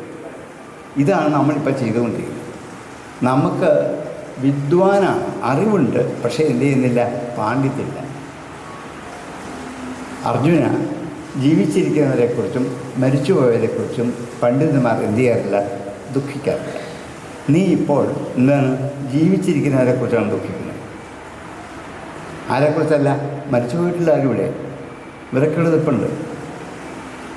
ഈ ഒരു പ്രത്യേക സന്ദർഭം തിരഞ്ഞെടുത്തത് അർജുനനെ മാത്രം കേൾപ്പിക്കാനല്ല. അർജുനം നിമിത്തീകൃത്യ ഭഗവാൻ ആഹ ലോകസംഗ്രഹണാർത്ഥം, അർജുനനെ നിമിത്തമാക്കിക്കൊണ്ട് ലോകത്തിലുള്ള എല്ലാവരെയും ബോധ്യപ്പെടുത്താൻ വേണ്ടി ഈ സന്ദർഭം തിരഞ്ഞെടുത്തത്. ഇത് അർജുനൻ മാത്രമല്ല, കൗരവപക്ഷത്തിലുള്ള ദുര്യോധനാദികൾ മുഴുവൻ ഇത് കേൾക്കണം. അവരെ വിളിച്ച് ഉപദേശിക്കാൻ പറ്റുമോ? ഇപ്പം അവർ കേട്ടേ പറ്റൂ. കാരണം എന്താണ്? വില്ലിൽ എന്താണ് അമ്പ് തീർത്ത് നോക്കി നിൽക്കുകയാണ്. ഇപ്പം ഇത് കേൾക്കാൻ വേറൊരു വഴി രക്ഷിട്ട് പോകാൻ പറ്റില്ലല്ലോ. ഇവരെ മുഴുവൻ ഇത് കേൾപ്പിക്കണമെന്ന് ഭഗവാൻ നിശ്ചയിച്ചു. ഈ ഗീത മുഴുവൻ അർജുനനെ പോലെ ആര് കേട്ടു? കൗരവന്മാർ മുഴുവൻ കേട്ടു. എന്തിനാണ്? ഇവർ ഈ യുദ്ധത്തിൽ മരിക്കുന്ന ഉറപ്പാണ് അർജുനൻ. എന്താ കൃഷ്ണൻ മരിക്കുന്നതിന് മുമ്പ് ഈ ഗീത കേട്ട് മരിച്ചാൽ ഇവർക്ക് എന്താണ്? മോക്ഷത്തിലേക്ക് പോകാൻ പറ്റും. 8 ലക്ഷമായിരുന്നു ഈ സന്ദർഭം തരുന്നത്. സപതി ഫഹിവചോ നിശമ്യ മധ്യേ നിജപരയോ ബലയോ രഥം നിവേശ്യ സ്ഥിതവതി പരസൈനിക ആയു അക്ഷ്ണാഹൃതവതി പാർത്ഥസഖേ ഋതർമ്മമാസ്തു എന്ന് ഭീഷ്മർ സ്തുതി. പരസൈനിക ആയു, ശത്രുസൈന്യത്തിൻ്റെ ആയുഫ്, അക്ഷണ കണ്ണുകൊണ്ട് ആഹൃതവതി ആകർഷിച്ചെടുത്തു. ശത്രുസൈന്യത്തിലേക്ക് ഇങ്ങനെ ഒന്ന് നോക്കി. അർജുനനെ കാണിക്കാനല്ല വാസ്തവത്തിൽ തേരുകൊണ്ടെന്ന്. ആർക്ക് കാണാനാണ്? കൃഷ്ണൻ. അർജുനൻ ഇവരെ കണ്ടില്ലേ? എപ്പോഴും കാണുന്ന. അരമണിക്കൂർ മുമ്പ് ഇവരൊക്കെ കൂടെ ജീവിച്ചിട്ട് ഇപ്പത്തോട്ട് മാറിയുന്ന ആളാണ് ആര്? അർജുനൻ. പിന്നെ അർജുനൻ ഞാൻ ഇവരെയൊക്കെ കാണട്ടെ, രഥം മാറ്റി വെക്കുമെന്ന് പറഞ്ഞ് എന്തിനാണ്? ഇവരൊന്നും കണ്ടിട്ടില്ലേ? എന്താ പശീതൻ പാണ്ഡുപുത്രാൻ എന്നും പറഞ്ഞാണ് ഗീത ആരംഭിക്കുന്നത്. ഇവരെയൊക്കെ ഞാനൊന്ന് കണ്ടോട്ടെ എന്ന്. കണ്ടിട്ടില്ലേ? ഇവരുടെ കൂടെയല്ലേ ജീവിച്ചത് മുഴുവനും. അരമണിക്കൂർ മാറിക്കഴിയുമ്പോൾ ഇപ്പുറത്തോട്ട് മാറിയെന്നു, അവരപ്പുറയുന്നു. ഇനി എന്താ കാണാൻ ഇവരെ എന്ന് ചോദിക്കാം കൃഷ്ണന്. പക്ഷെ ചോദിക്കാഞ്ഞത് കൃഷ്ണൻ നേരിട്ട് എന്ത് ചെയ്യണം? ഇവരെ കാണണം. എന്തിനാണ് കാണുന്നത്?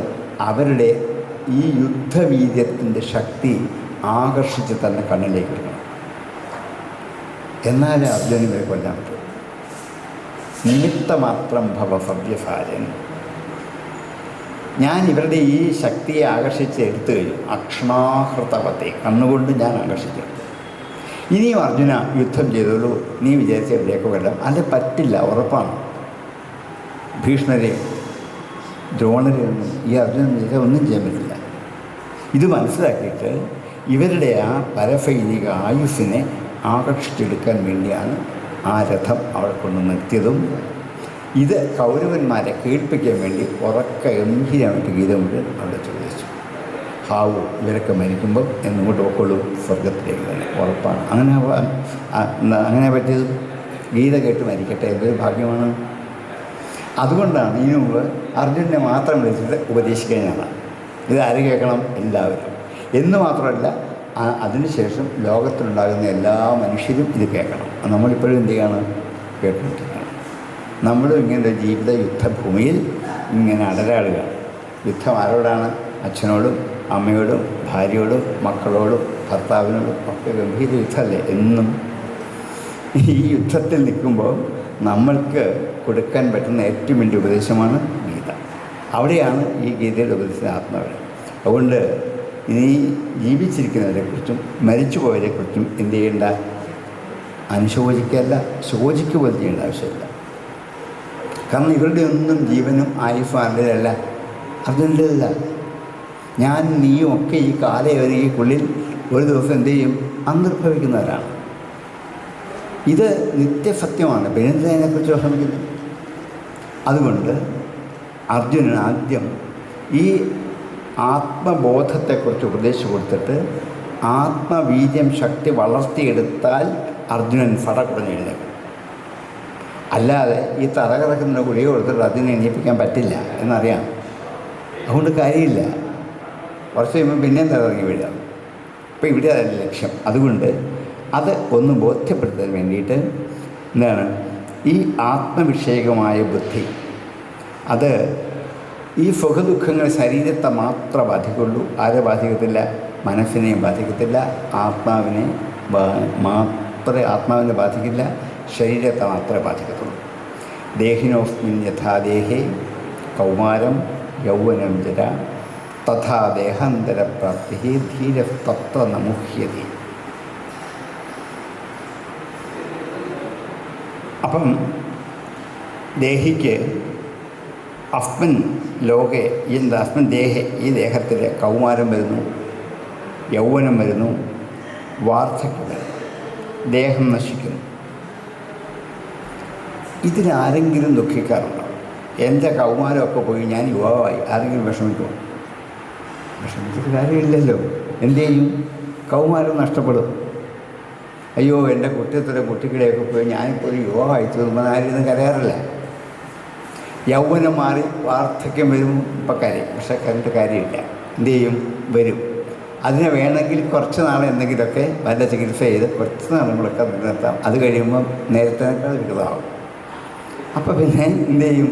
ഇത് ദുഃഖമാണ്. ഇത് അപ്പം ബാല്യം കഴിഞ്ഞു, കൗമാരം കഴിഞ്ഞു, യൗവനം കഴിഞ്ഞു, വാർദ്ധക്യം വരുന്നു. വാർദ്ധക്യത്തിൻ്റെ അന്തത്തിൽ ജീവൻ ഉപേക്ഷിച്ചു പോകുന്നു. അപ്പം മാത്രം കരയും. എന്നാൽ പിന്നെ ഇപ്പോൾ കരഞ്ഞൂടെ? അപ്പോൾ ദേഹിനോസ്മിൻ യഥാ ദേഹേ കൗമാരം യൗവനം ജര തഥാ ദേഹാന്തരപ്രാപ്തി ധീരസ്തത്ര നമുഹ്യതി. ധീരൻ അവിടെ എന്ത് ചെയ്യത്തില്ല? അവിടെ മോഹിക്കില്ല. ഈ ഭഗവത്ഗീതയിൽ ഇവിടെ ഇപ്പം 3 ദിവസമായിട്ട് ഭാഷ്യപാരായണം 3 ദിവസമായിട്ട് നടക്കുന്നത് നിങ്ങൾ വെറുതെ കേട്ട് കാണും. അത് സംസ്കൃതരായതുകൊണ്ട് ഒരു പക്ഷേ ആത്മഹത്യമൊന്നും മനസ്സിലാവില്ല. വെറുതെ നിങ്ങളിങ്ങനെ കേട്ടുകൊണ്ടിരിക്കും. എന്താണ് ഇതിനകത്ത് പറഞ്ഞിരിക്കുന്ന പോലും ചിലപ്പോൾ ശരിക്കും മനസ്സിലാവില്ല.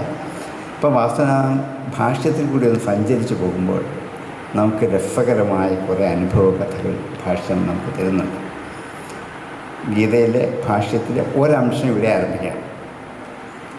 കാരണം യദ്യപി എന്ന് പറഞ്ഞാണ് ഇവിടെ ഭാഷ ആരംഭിക്കുന്നത്.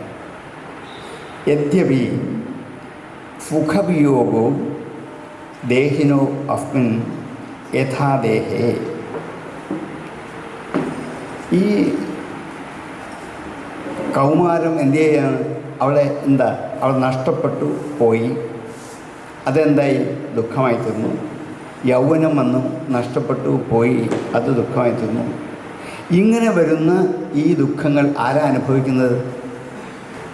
ഞാൻ തന്നെയല്ലേ. ഞാൻ തന്നെയാണ് ദുഃഖം അനുഭവിക്കുന്നത്. അപ്പം പിന്നെ ഈ മാറ്റം ദുഃഖിപ്പിക്കുന്നില്ല എന്ന് പറയാൻ പറ്റുമോ എന്ന് ഭാഷ്യത്തിൽ ഒരു പൂർവോക്ഷം ചോദിക്കും. ഇതെന്നെ ദുഃഖിപ്പിക്കില്ല എന്നെങ്ങനെ പറയാൻ പറ്റും? ഇതാണ് സാഖ്യയോഗം ഭാഷ്യം ഇവിടെ വായിച്ചപ്പോൾ ചോദിച്ചൊരു ചോദ്യം. യദ്യമെന്ന് പറഞ്ഞാണ് ഈ ചോദ്യം ആരംഭിക്കുന്നത്. ഇനി അതിന് മറുപടിയായിട്ട് എന്ത് ചെയ്യണം? നമ്മെ സമാധാനിപ്പിക്കാൻ ഇതിൻ്റെ ഭാഷ്യം ഭംഗിയായിട്ട് എൻ്റെ അകത്ത് അവതരിപ്പിക്കണം. പക്ഷേ ഇത് മുഴുവൻ പറയാൻ നമുക്കൊരു സമയമില്ല. ഞാൻ ഭാഷ്യത്തിലോട്ട് മുഴുവൻ കിടക്കാതെ സാഖ്യം എന്നുള്ള വിഷയം മാത്രം ഒന്ന് പറഞ്ഞ് ബോധ്യപ്പെടുത്താൻ ഉദ്ദേശിക്കുന്നുള്ളൂ. പക്ഷേ ഇനിയും അതിൽ നിങ്ങൾ ശ്രദ്ധിക്കുമ്പോൾ ഈ ഭാഷ്യം, ആ ഭാഷ്യത്തിൻ്റെ സാരം കൂടി എന്ത് ചെയ്യണം? ഒന്ന് പറഞ്ഞോ ഒന്ന് പഠിച്ചോ മനസ്സിലാക്കുകയാണെങ്കിൽ നമുക്ക് കുറച്ചുകൂടെ പ്രയോജനപ്പെടും. കാരണം ഈ കൗമാരം എന്ന് പറയുന്ന ഒരവസ്ഥയാണ്. ഈ അവസ്ഥ ഞാൻ അനുഭവിക്കുന്നുണ്ട്. ഞാൻ അനുഭവിക്കുന്നെങ്കിൽ അത് നഷ്ടപ്പെടുമ്പോൾ എനിക്ക് ദുഃഖം ഉണ്ടാകുക സ്വാഭാവികമാണ്. അതരുത് എന്ന് പറഞ്ഞിട്ടുണ്ടാ കഥ എന്നാണ് പൂർവപക്ഷം ചോദിക്കുന്നത്. അപ്പോഴാണ് പറഞ്ഞത് ഈ കൗമാരവും യൗവനവും വാർദ്ധക്യവും ശരീരത്തെയാണ് ബാധിക്കുന്നത് എന്നല്ല. അതിനെന്താ തെളിവ്? ബാല്യാവസ്ഥയിൽ ഞാൻ എന്ന് പറഞ്ഞത് കൗമാരാവസ്ഥയിൽ ഞാൻ തന്നെയാണ്. യൗവനം വരുമ്പോഴും എന്താ പറയുക? ഞാൻ. വൃദ്ധനാകുമ്പോഴും എന്താ പറയുക? ഞാൻ. ഇത് മാറ്റമില്ലല്ലോ. അല്ലെങ്കിൽ ഞാൻ എൻ്റെ ബാല്യാവസ്ഥ കഴിയുമ്പോൾ ഞാനെന്നുള്ള മാറ്റിയിട്ട് വേറൊരു പേര് വെക്കണം, ഉണ്ടോ? അപ്പോൾ ഈ 4 അവസ്ഥയിലും ആര് തന്നെയാണ്? ഞാൻ തന്നെയാണ്. അപ്പോൾ ഈ ഞാനെന്നുള്ള ഈ ആത്മസത്തയ്ക്ക് ഈ 4 അവസ്ഥയിലും എന്തില്ല? മാറ്റമില്ല. ഇത് ഭാഷ്യം പറയുക. ഇവിടെയാണ് ഭാഷ്യത്തിൻ്റെ പ്രസക്തി. ഇങ്ങനെ ഓരോ സന്ദർഭത്തിനും ഭാഷ്യം ചോദ്യം ചോദിച്ചിട്ട് മറുപടി പറയുന്നത്. അപ്പോൾ ഈ 4 അവസ്ഥയിൽ ഞാൻ ഞാൻ ഞാൻ ഞാൻ എന്ന് വ്യവഹരിക്കുന്നെങ്കിൽ യൗവനത്തിൽ ഞാൻ വേറെ, വാർദ്ധക്യത്തിൽ ഞാൻ വേറെ, ബാല്യത്തിൽ ഞാൻ വേറെ എന്നുണ്ടോ? ഇല്ല. 4 ഒന്ന് തന്നെയാണ് ഞാൻ. അപ്പോൾ എന്താണ്? ഈ ബാല്യ കൗമാര വാർദ്ധക്യങ്ങൾ ആരെ ബാധിക്കത്തില്ല? എന്നെ ബാധിക്കത്തില്ല. പിന്നെ ആരെ ബാധിക്കും? ശരീരത്തെ. അപ്പോൾ ശരീരം ആരല്ല? ഞാനല്ല. കാരണം എന്താണ്? എൻ്റെ ശരീരം എന്നല്ലേ പറയൂ, എല്ലാവരും പറയൂ. ഞാൻ ശരീരമാണെന്ന് ആരെങ്കിലും പറയുമോ? എൻ്റെ ശരീരം വേദനിക്കുന്നു, എനിക്ക് വേദനിക്കുന്നു, എൻ്റെ ശരീരം വണ്ണം വെക്കുന്നു, എൻ്റെ ശരീരം എന്താണ് വണ്ണം കുറയുന്നു, ഇതൊക്കെ എൻ്റേതാണ്. അപ്പോൾ എന്താണ്? ഞാൻ വേറെയാണ്. എൻ്റെ കണ്ണ് കാണില്ല, അപ്പോൾ കണ്ണ് ഞാനാണോ? അല്ല, എൻ്റേതാണ് കണ്ണ്. എൻ്റെ ചെവി കേൾക്കില്ല, അപ്പോൾ ചെവി ആരല്ല? ഞാനല്ല, എൻ്റേതാണ് ചെവി. അപ്പോൾ ഈ കണ്ണും മൂക്കും ചെവി നാക്കും തൂക്കൊന്നും ആരല്ല? ഞാനല്ല. ഇന്ദ്രിയങ്ങളൊന്നും ഞാനല്ല, ശരീരവും ഞാനല്ല. പിന്നുള്ള എന്താണ്? മനസ്സ്. അത് ഞാനാണ്. എൻ്റെ മനസ്സിന് ബലമില്ല. ഞാൻ മനസ്സിന് ബലമെന്ന് ആരെങ്കിലും പറയുമ്പോൾ ഞാൻ മനസ്സല്ല. അപ്പോൾ ഈ മനസ്സ് എന്നിലേക്ക് ഘടിപ്പിച്ചിരിക്കുകയാണ്. എൻ്റെ മനസ്സിന് ബലമില്ല. അപ്പോൾ എന്താണ്? മനസ്സ് എൻ്റേതാണ്, ഞാനല്ല. ഇനിയുള്ള എന്താണ്? ബുദ്ധി. അത് ഞാനാണോ? എൻ്റെ ബുദ്ധിയൊന്നും അവിടെ ഭരിച്ചില്ല എന്നല്ലേ പറയുന്നത്. അപ്പോൾ ബുദ്ധി ആരുടെയാണ്? എൻ്റേതാണ്. ഞാൻ എന്തല്ല? ബുദ്ധിയല്ല. അപ്പോൾ എന്താണ്? ശരീരം ഞാനല്ല, ഇന്ദ്രിയം ഞാനല്ല, മനസ്സ് ഞാനല്ല, ബുദ്ധി ഞാനല്ല. ഇനി ഒരാളുള്ള ആരാണ്? ജീവൻ. അതാരല്ല? ഞാനല്ല. എൻ്റെ ജീവൻ പോയാലും ഞാൻ തരില്ല എന്ന് പറയലേ. ചിലപ്പോൾ പറയാറില്ല, എൻ്റെ ജീവൻ പോയാലും ഞാൻ വിട്ടുകൊടുക്കില്ല എന്ന്. അപ്പോൾ ജീവൻ ആരുടെയാണ്? എൻ്റേതാണ്. ഞാൻ ആരല്ല? ജീവനുമല്ല. നോക്കൂ, ഈ 5 പേരും ആരല്ല? ഞാനല്ല. പക്ഷേ ഈ 5ഉം ഞാനെന്ന ഒരു ഒരു ദണ്ടിലേക്ക് ഘടിപ്പിച്ചിട്ടുണ്ട്. അതാണ് ഞാൻ, അതാണ് ആത്മാവ്. അതിനെ ഈ ബാല്യകുമാരൻ ബാധിക്കില്ല. ഇതാണ് ഭാഷ്യം പറയുന്നത്. ഇത് ശരിക്കും പറഞ്ഞ് മനസ്സിലാക്കിയാൽ നമുക്ക് ഭാഷ നല്ല രസകരമായിട്ട് വായിച്ച് പഠിച്ചു പോകാൻ പറ്റും. അപ്പോൾ ഞാൻ ഭാഷ്യം പറയണ്ടെന്ന് ഉണ്ണികൃഷ്ണൻ കഴിഞ്ഞപ്പോൾ ചില 1-2 വരി ഒന്ന് സൂചിപ്പിച്ച് വിട്ടാൽ കൊള്ളാമെന്ന് പറഞ്ഞുകൊണ്ട് ഞാൻ ഒരു ആശയം പറഞ്ഞേ ഉള്ളൂ. ഇങ്ങനെ പോയ ഒരു ശ്ലോകം തന്നെ നമുക്ക് 10 ദിവസം വേണ്ടി വരും തീരാൻ, എന്നല്ലേ ആകുള്ളൂ. എങ്കിലും ഇതൊക്കെയാണ് ഭാഷ്യത്തിൻ്റെ വിഷയം എന്ന് പറയാൻ വേണ്ടിയിട്ടാണ് ഈ ചോദ്യം ചോദിച്ചു. ഇതെങ്ങനെ ബാധിക്കും? കാരണം ഈ ബാല്യം പോയി കൗമാരത്തിൽ ദുഃഖിക്കുന്ന ഞാൻ തന്നെയല്ലേ. അപ്പോഴാണ് പറഞ്ഞത് ഇതൊന്നും എന്നെയല്ല ബാധിക്കുന്നത്, ഇത് ശരീരത്തെ വലുതാക്കുകയാണ്. ശരീരമാണ് വളർന്ന് വലുതാകുന്നത്, ഞാനല്ല. എത്ര വണ്ണം വെച്ചാലും ഞാൻ അത് തന്നെയാണ്, ഞാൻ തന്നെ. എത്ര ശോഷിച്ചാലും ഞാൻ എന്ത് തന്നെയാണ്, ഞാൻ തന്നെയാണ്. ഈ ഞാനെന്ന് പറയുന്ന ആത്മസത്തയ്ക്ക് വണ്ണം കൂടില്ല, വണ്ണം പറയത്തുമില്ല, ബാല്യം വരില്ല, യൗവനം വരില്ല, കൗമാരം വരില്ല, വാർദ്ധക്യവും വരില്ല. അപ്പം മനസ്സിലായി ഇതൊന്നുമല്ല ഞാൻ എന്ന്. അതുകൊണ്ടാണ് ദേഹിനോസ്മിൻ യഥാദേഹേ കൗമാരം യൗവനം ജര തഥാ ദേഹാന്തരപ്രാപ്തി ധീരസ്തത്വ മുഖ്യത്തെ. അപ്പം ഇവിടെ ഈ ഞാനെന്ന് പറയുന്ന ഒറ്റ വസ്തു മാത്രമേ ഈ പ്രപഞ്ചത്തിൽ എല്ലാവരും ഉള്ളൂ. ഞാനും ഞാനെന്നാ പറഞ്ഞത്, നിങ്ങൾ ഞാനെന്നാ പറഞ്ഞത് അല്ലേ? വേറെ വാക്കുണ്ടോ? ഇല്ലല്ലോ. നിങ്ങളുടെയൊക്കെ ഈ അതിനെക്കുറിച്ച് പറയാൻ നിങ്ങൾക്കും എനിക്കും ഒറ്റ വാക്കേ ഉള്ളൂ. എന്താണ്? ഞാൻ ഞാൻ ഞാൻ എന്നൊറ്റ വാക്കേ ഉള്ളൂ. മനുഷ്യർ മാത്രമല്ല, ജീവജാലങ്ങളൊക്കെ ഇത് പറയുന്നത്, ഉറുമ്പ് പോലും പറയുന്നുണ്ടാവും. കാരണം എന്താണ്? മറ്റുള്ളവരിലും വ്യാവർത്തിപ്പിക്കാൻ ഞാൻ ഞാൻ ഞാൻ എന്ന്. അപ്പോൾ എന്താണ്? ഈ ശരീരങ്ങൾ മാറുന്നത് മാത്രമേ ഉള്ളൂ. ഈ ഞാനെന്നുള്ള ആത്മസത്തയ്ക്ക് എന്തില്ല? ഒരിക്കലും മാറ്റം ഉണ്ടാകത്തില്ല, അത് നശിക്കുകയില്ല. ന അസതോ വിദ്യതേ ഭാവോ ന അഭാവോ വിദ്യതേ സത. ഇല്ലാത്തൊരു വസ്തു ഇവിടെ ഉണ്ടാക്കാൻ പറ്റില്ല, ഉള്ള വസ്തു നശിക്കത്തില്ല. ഇല്ലാത്തൊരു പുതിയ വസ്തു നമുക്ക് ഉണ്ടാക്കാൻ പറ്റില്ല. കാരണം എന്താണ്? ഉള്ള രണ്ടെണ്ണം കൂട്ടിച്ചേർത്ത് ഒരെണ്ണം ഉണ്ടാക്കാം, അതേ പറ്റും. അഗ്നിയും വെള്ളവും കൂട്ടിച്ചേർത്ത് കലത്തിലരി ഇട്ട് ചോറുണ്ടാക്കാം, അല്ല ചോറുണ്ടാക്കാൻ പറ്റും. രണ്ട് വസ്തുക്കൾ കൂട്ടിച്ചേർത്ത് എന്ത് ചെയ്യാം? മൂന്നാമൊന്നും ഉണ്ടാക്കാം. അല്ലാതൊരു വസ്തു നമുക്ക് ഉണ്ടാക്കാൻ പറ്റില്ല, ഉള്ള വസ്തു നശിപ്പിക്കാനും പറ്റത്തില്ല.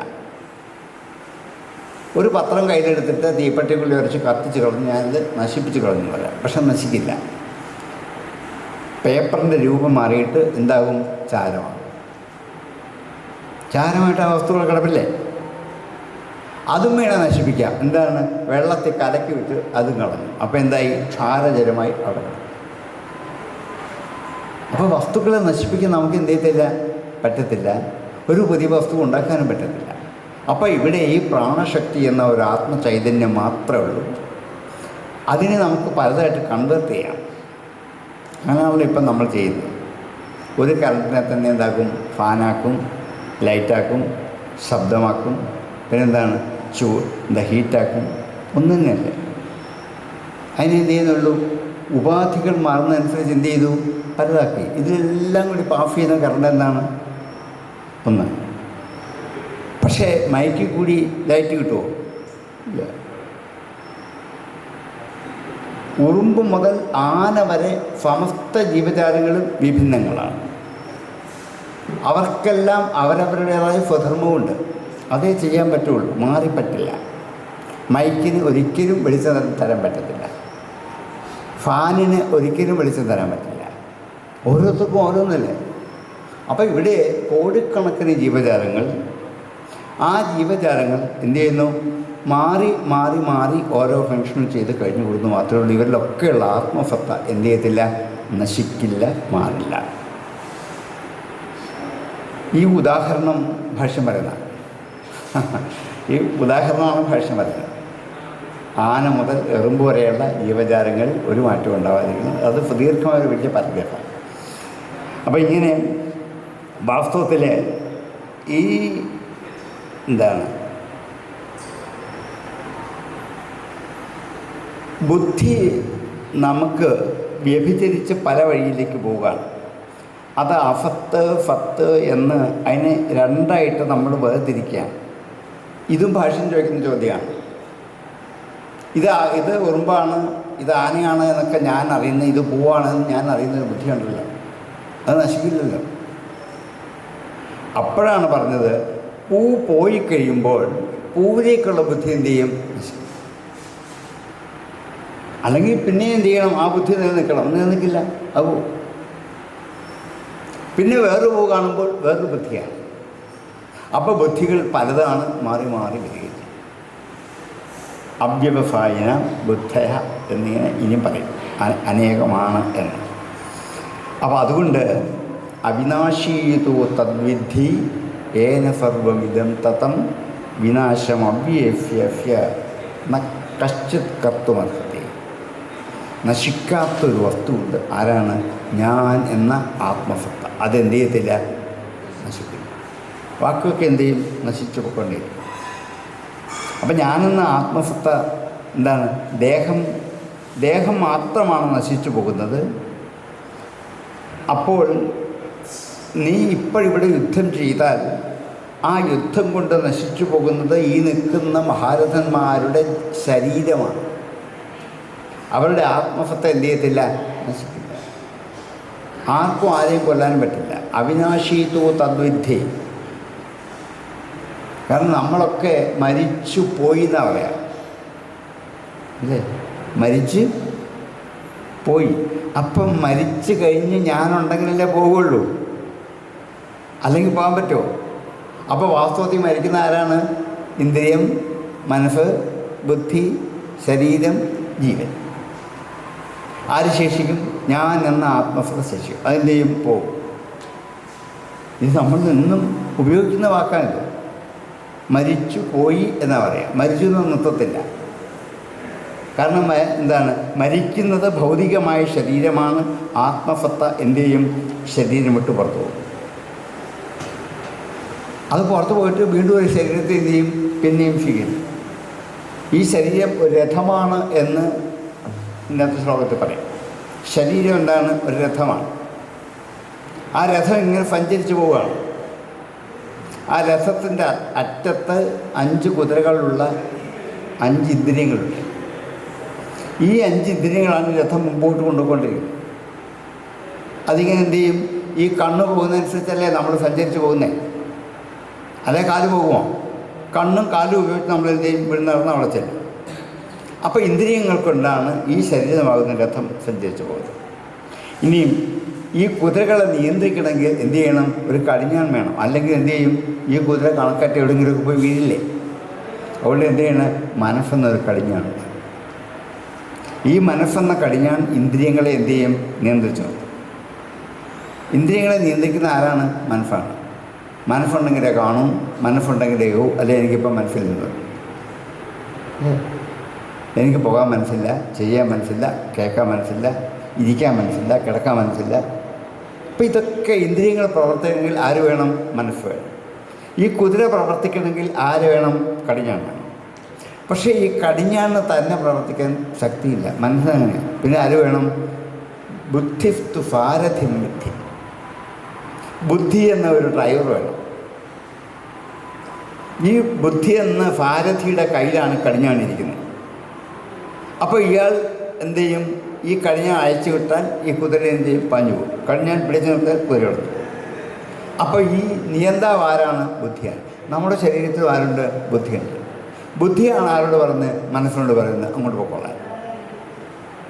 മനസ്സിന് പ്രത്യേകിച്ച് നിശ്ചയമൊന്നുമില്ല. പോകണം വേണ്ട ചിന്തിക്കും. ബുദ്ധി ആര് പറയും? പൊക്കോളും. സ്ഥിരീകരിക്കുന്ന ജോലി ആർക്കാണ്? ബുദ്ധിക്കാണ്. അപ്പം പിന്നെ എന്തിനാ ഈ തേരിങ്ങനെ പോകുന്നത്? രസം എന്തിങ്ങനെ പോകുന്നത്? ഇതിൻ്റെ അകത്തൊരു യാത്രക്കാരനാണ്, അയാളെ കൊണ്ടുപോകാനാണ്. ഈ തേരിൻ്റെ അകത്ത് ഒരു യാത്രക്കാരനെ കൊണ്ടുപോകാനാണ് ഈ ഡ്രൈവറും ഈ കുതിരയൊക്കെ ഈ രഥവും പോകുന്നത്. ഈ ശരീരമാകുന്ന രഥം, ബുദ്ധിയാകുന്ന ഡ്രൈവർ, മനസ്സാകുന്ന കടിഞ്ഞാൺ, ഇതൊക്കെ ഇങ്ങനെ പോകുന്നത്. ഇതിൻ്റെ അകത്തൊരു യാത്രക്കാരുണ്ട്. അതാരാണ്? ഞാൻ ഇതിനകത്തൊരു യാത്രക്കാരനല്ലേ? എന്നെ കൊണ്ടുപോകാനാണ് ഈ പോകുന്നത്. അപ്പോൾ ഇങ്ങനെ ഈ തേര് സഞ്ചരിച്ച് കുറേ ദൂരം തരുമ്പം ഡ്രൈവർ പറയും ഈ രഥം കേടാണ്, ഇനിയും പോയില്ല. അങ്ങനെ വന്ന യാത്രക്കാർക്ക് എന്ത് ചെയ്യണം? പുറത്തിറങ്ങി നിൽക്കണ്ടേ? അപ്പം ഞാൻ ഈ തേരിൽ എന്ത് ചെയ്യും? ഈ ശരീരമായ രഥത്തിനും പുറത്തിറങ്ങി നിൽക്കും. അതിൻ്റെ പേരാണ് മരണം. ഞാൻ ഈ ശരീരമാകുന്ന തേരിൽ നിന്നും ഞാൻ പുറത്തിറങ്ങിക്കും. ഇനി വേറൊരു രഥം വരുമ്പോൾ ഞാൻ എന്ത് ചെയ്യും? എൻ്റെ അത് കയറും, ഞാനിങ്ങനെ പോകും. എനിക്ക് മരണം ഇല്ല. അച്ഛദ്യോയം അദാക്ഷ്യോയം അക്ലേദ്യോയം. വ്യക്തമായിട്ട് ഗീത പറഞ്ഞു. അർജുന, ഈ ആത്മസ്വരൂപത്തെ നിനക്ക് കത്തിക്കാൻ പറ്റില്ല, മുറിക്കാൻ പറ്റില്ല, കരിച്ച് കളയാൻ പറ്റില്ല, വെള്ളത്തിലൊഴുക്കാൻ പറ്റില്ല. അതെന്ത് ചെയ്യും? അവിനാശീതു തദ്വിദ്ധി. അപ്പം ഈ കാണുന്ന ദുഃഖങ്ങളൊക്കെ ശരീരത്തെയും ഇന്ദ്രിയത്തെയും മനസ്സിനെയും വരുന്നത്. ഇതിനൊക്കെ നമുക്ക് ചികിത്സയുണ്ട്. എന്തിന്? ശരീരത്തിന് ചികിത്സയുണ്ട്, ഇന്ദ്രിയങ്ങൾക്ക് ചികിത്സയുണ്ട്, മനസ്സിനും ചികിത്സ കണ്ടുപിടിച്ചിട്ടുണ്ട്. ബുദ്ധിക്ക് മാത്രം ഒരു ഡിപ്പാർട്ട്മെൻ്റ് ആയിട്ടില്ല എന്നതാണ് ഇതുവരെയായിട്ട്. ബുദ്ധിക്ക് ചികിത്സയൊന്നുമില്ല. ബുദ്ധി പോയാൽ പിന്നെ പോയിന്നാ, അല്ലേ? പിന്നൊന്നും ചെയ്യാനില്ലെന്ന് പറയും. മനസ്സിന് വരെ നമ്മളെന്ത് ഇതൊക്കെ ചികിത്സിച്ച് ഭേദമാക്കാം. പക്ഷേ ഞാനെന്ന ആത്മസത്ത അതിനൊന്നുമില്ല. ഗീത അതിനാണ് ചികിത്സ ആരംഭിച്ചത്. നോക്കൂ, അർജുനനെ ചികിത്സിക്കുന്നത് ഈ ആത്മബോധത്തെ. നമുക്കും ഇതാ വേണ്ട ചികിത്സ. അതിന് വേണ്ട ഔഷധം കിട്ടിയാൽ ബാക്കിയൊക്കെ തന്നെ പൊക്കോളും. അത്ര ബുദ്ധിപൂർവമാണ്. അതാണ് അർജുനൻ നിമിത്തീകൃത്യ ലോക സംരക്ഷണാർത്ഥം. അർജുനനെ ഒരു കാരണമാക്കിക്കൊണ്ട് ലോകത്തിനു വേണ്ടി ഉപദേശിച്ചതാണ് ഗീത. അതുകൊണ്ടാണ് എന്ത് ചെയ്യുന്നത്? നൈനം ഛിന്ദന്തി ശസ്ത്രാണി നൈനം ദഹതി പാവക നചൈനം ക്ലേദയന്തി ആപോ ന ശോഷയതി മാരുത. അർജുന, ഈ ആത്മസ്വരൂപത്തെ ആർക്കും നശിപ്പിക്കാനാവില്ല. ഭീഷ്മരെന്ന് പറയുന്ന ഈ ശരീരമല്ല, ഈ മനസ്സുമല്ല, ബുദ്ധിയല്ല, ഇന്ദ്രിയമല്ല, പിന്നെന്താണ്? അതിനകത്തുള്ള ആത്മചൈതന്യമാണ്. അതാർക്കും നശിപ്പിക്കാനാവില്ല. ഞാൻ വിചാരിച്ചാലും പറ്റില്ല, നീ വിചാരിച്ചാലും പറ്റില്ല. അത് ഈ അഹം എന്ന പ്രപഞ്ചം മുഴുവൻ നിറഞ്ഞു നിൽക്കുന്ന ആത്മബോധമാണ്. എഴുത്തച്ഛൻ പാടിയതാണ്, ഞാനെന്ന ഭാവം ഇത് തോന്നായിക വേണമിഹ തോന്നുന്നതാകിൽ അഖിലം ഞാനിതെന്ന വഴി. ഈ അഖിലമെന്ന ഞാനാണ് ഇതുവരെ നമ്മൾ പ്രഖ്യാപിച്ച ആത്മസ്വരൂപം. അത് നശിക്കില്ല. അപ്പം പിന്നെ ആരെക്കുറിച്ചാണ് ദുഃഖിക്കുന്നത്? ഇനി ഈ ശരീരം വേറെ ഇത്രയും നാൾ എൻ്റെ കൂടെ എൻ്റെ അമ്മയായിട്ടും അച്ഛനായിട്ടും ഭാര്യയായിട്ടും ഒക്കെ ഇരുന്ന ശരീരമാണല്ലോ, ഇത് പോയപ്പോൾ ദുഃഖിച്ചോളൂ. പക്ഷേ എന്ത് ചെയ്ത്? അനുശോചനം പാടില്ല. ദുഃഖിക്കുന്ന മനസ്സിൻ്റെ സ്വഭാവമാണ്. അതുകൊണ്ട് എന്ത് ചെയ്യാം? കുറച്ച് സമയം കരഞ്ഞോളൂ, കുഴപ്പമൊന്നുമില്ല. പക്ഷേ പതുക്കെ അധികം എന്ത് ചെയ്യും? മുക്തി നേടും. അതുകൊണ്ട് അർജുന, ഇതാണ് ഒരു മനുഷ്യ ജീവിതത്തിൻ്റെ സത്യം. ഇത് ബോധ്യപ്പെടുത്താനാണ് സാഖ്യയോഗം എന്ന യോഗം ആരംഭിച്ചത്. ഇവിടെ സംഖ്യ എന്ന വാക്കിൻ്റെ അർത്ഥം ന്യൂമറൽ എന്നല്ല, എണ്ണം എന്നല്ല. പിന്നെന്താണ്? സമ്യക്കായ ഖ്യാതിയുള്ള യോഗം. ഖ്യാതി എന്ന് വെച്ചാൽ പ്രശസ്തി, നല്ല പ്രശസ്തിയുള്ള യോഗം. അതാണ് ആത്മജ്ഞാനത്തിൻ്റെ യോഗം. ഗീതയിലെ ഏത് യോഗത്തെക്കാളും എന്താണ് ഏറ്റവും അധികം പ്രശസ്തിയുള്ളത്? ഇതിനാണ്. അതുകൊണ്ടാണ് ഈ പേര് കൊടുക്കാൻ കാരണം. അതുകൊണ്ട് ഈ ആത്മസ്വരൂപത്തെ ആർക്കും നശിപ്പിക്കാനാവില്ല. പിന്നെന്താണ്? നീ വിചാരിച്ചാലും അത് നശിക്കില്ല. പദാർത്ഥങ്ങൾ എന്താണ്? ഉണ്ടായി മറിഞ്ഞ് അത് പൊക്കോളും, നിലനിൽക്കില്ല. ആർക്കും ഇവിടെ നിൽക്കാൻ പറ്റില്ല. ജാതസ്യ ധ്രുവോ മൃത്യു ധ്രുവം ജന്മമൃതസ്യ ച തസ്മാത് അപരിഹാര്യർത്ഥേ നർത്തും ശോചിതുമർഹത്തെ. ജനിച്ചവൻ എന്താണ്? മരിക്കുന്നുള്ള ഉറപ്പാണ്. ഇല്ലെന്ന് ആർക്കെങ്കിലും പറയാൻ പറ്റുമോ? ജനിച്ചോ എന്തുണ്ടാകും? അന്ന് മുതൽ ആരും കൂടെ കൂടിയിട്ടുണ്ട്? മരണം. അപ്പോൾ എന്തെങ്കിലും ഒരിക്കൽ മരിക്കും. മരിക്കട്ടെ, അതിത്ര ദുഃഖിക്കാതിരിക്കുന്നു. ഈ നിൽക്കുന്നവരൊക്കെ മരിക്കാനുള്ള, നീയും മരിക്കും, ഞാനും മരിക്കും. മരിക്കാത്ത ഒരാളെ ചൂണ്ടിക്കാണിച്ചാൽ ശരിയാ. അങ്ങനെ ഉണ്ടോ ഈ ലോകത്ത്? ഇല്ല. പിന്നെ എന്തെങ്കിലും ദുഃഖിക്കുന്ന മരിച്ചു പോകുമല്ലോ എന്ന് ചോദിച്ചു. അല്ല, അയ്യോ ഇവരൊക്കെ മരിച്ചു പോകുമല്ലോ എന്ന് ചോദിച്ചല്ലേ നമ്മൾ ദുഃഖിക്കുന്നത്. എൻ്റെ അമ്മ മരിക്കും, അച്ഛൻ മരിക്കും, ഭാര്യ മരിക്കും, ഭർത്താവ് മരിക്കും, മക്കൾ മരിക്കും. അതെ, ഇവരൊക്കെ മരിക്കാനുള്ളവരാ. ജനിച്ചാൽ എന്ത് ചെയ്യും? മരിക്കും. അത് ഏത് സമയത്താണെന്ന് നമ്മളല്ല നിശ്ചയിക്കുന്നത്. ഏതെങ്കിലും സമയത്ത് മരിക്കും, മരിക്കട്ടെ. അപ്പോൾ ദുഃഖം ഉണ്ടായിക്കോട്ടെ. ഇത്തിരി കരഞ്ഞോളൂ, വിഷമിച്ചോളൂ, വേണ്ടെന്ന് പറഞ്ഞില്ല. പക്ഷേ ജീവിതകാലം മുഴുവൻ അതുകൊണ്ട് നിൽക്കരുത്. ഇത്രയും അതിൽ നിന്ന് പിന്മാറണം. അശോചാൻ അന്വശോചസ്ത്വം പ്രജ്ഞാവാദാംശഭാഷ. അത്ര സുന്ദരമായ ഉപദേശമാണ് ആദ്യം സാഖ്യയോഗത്തിൽ അർജുനന് കൊടുക്കുന്നത്. അതുകൊണ്ട് അവൾ തസ്മാത് അപരിഹാര്യാർത്ഥി, പരിഹരിക്കാൻ പറ്റില്ല. മാത്ര സ്പരിശാസ്തു കൗന്ദേയ ശീതോഷ്ണ സുഖദുഃഖദാഹ ആഗമ അപായിനോ അനിത്യാഹ താൻ തിതിക്ഷസ്വ ഭാരത. മഞ്ഞുകാലം പോയിട്ട് എന്തുവരും? മഴക്കാലം. മഴക്കാലം പോയിട്ട് എന്തുവരും? വേനൽക്കാലം വരും. ആരെങ്കിലും ഇരുന്ന് കരയുമോ? കരഞ്ഞിട്ട് കാര്യമില്ല. ഇതെല്ലാ വർഷവും വരും. ഈ വർഷം മഞ്ഞുകാലം ഉണ്ടായി. ഈ മഞ്ഞുകാലം ചിലർക്ക് വലിയ ദുഃഖമാണ്. അവർക്ക് കഴിച്ചു കൂട്ടം പാടാം. ചിലർക്ക് മഴക്കാലം അതുപോലെ ദുഃഖമാണ്. ചിലർക്ക് വേനൽക്കാലം അതുപോലെ ദുഃഖമാണ്. പക്ഷേ ഇതെന്ത് ചെയ്യും? ഉണ്ടായിക്കൊണ്ടിരിക്കില്ലേ? ഇതെല്ലാ വർഷവും ഉണ്ട് അർജുന. അതുപോലെ ശീതോഷ്ണാദികളെപ്പോലെ കാണപ്പെടുന്ന സുഖദുഃഖങ്ങൾ അനിത്യങ്ങളാണ്, നിത്യമായും ഉള്ളതാണ്. താൻ തിതിക്ഷസ്വ, അതിന് ഫഹിക്കു അർജുന. അല്ലെന്ന വഴി നമ്മൾ ഫഹിച്ചുകൊണ്ടിരിക്കുന്നത്. വേനൽക്കാലത്തെ ഇല്ലാതാക്കാൻ പറ്റത്തില്ല. നമ്മളെന്ത് ചെയ്യും?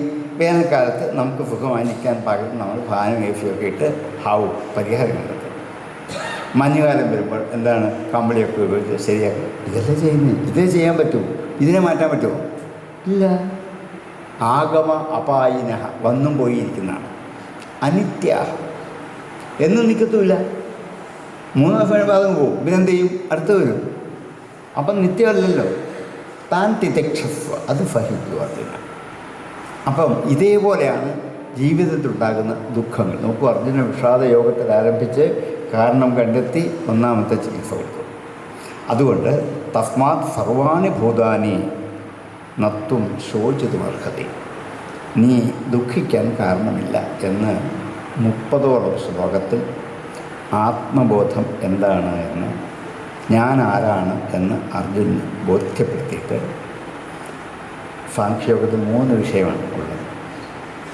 അതിൽ 2ാമത്തെ വിഷയമാണ് ഞാൻ പറയാൻ പോവാം. നിങ്ങളുടെ സമയം ഒത്തിരി നിങ്ങളായിരിക്കില്ലേ?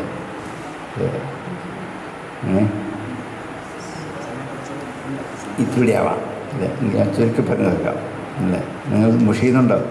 ഇല്ല. 2ാമത്തെ വിഷയം വരുന്നത്, അർജുനൻ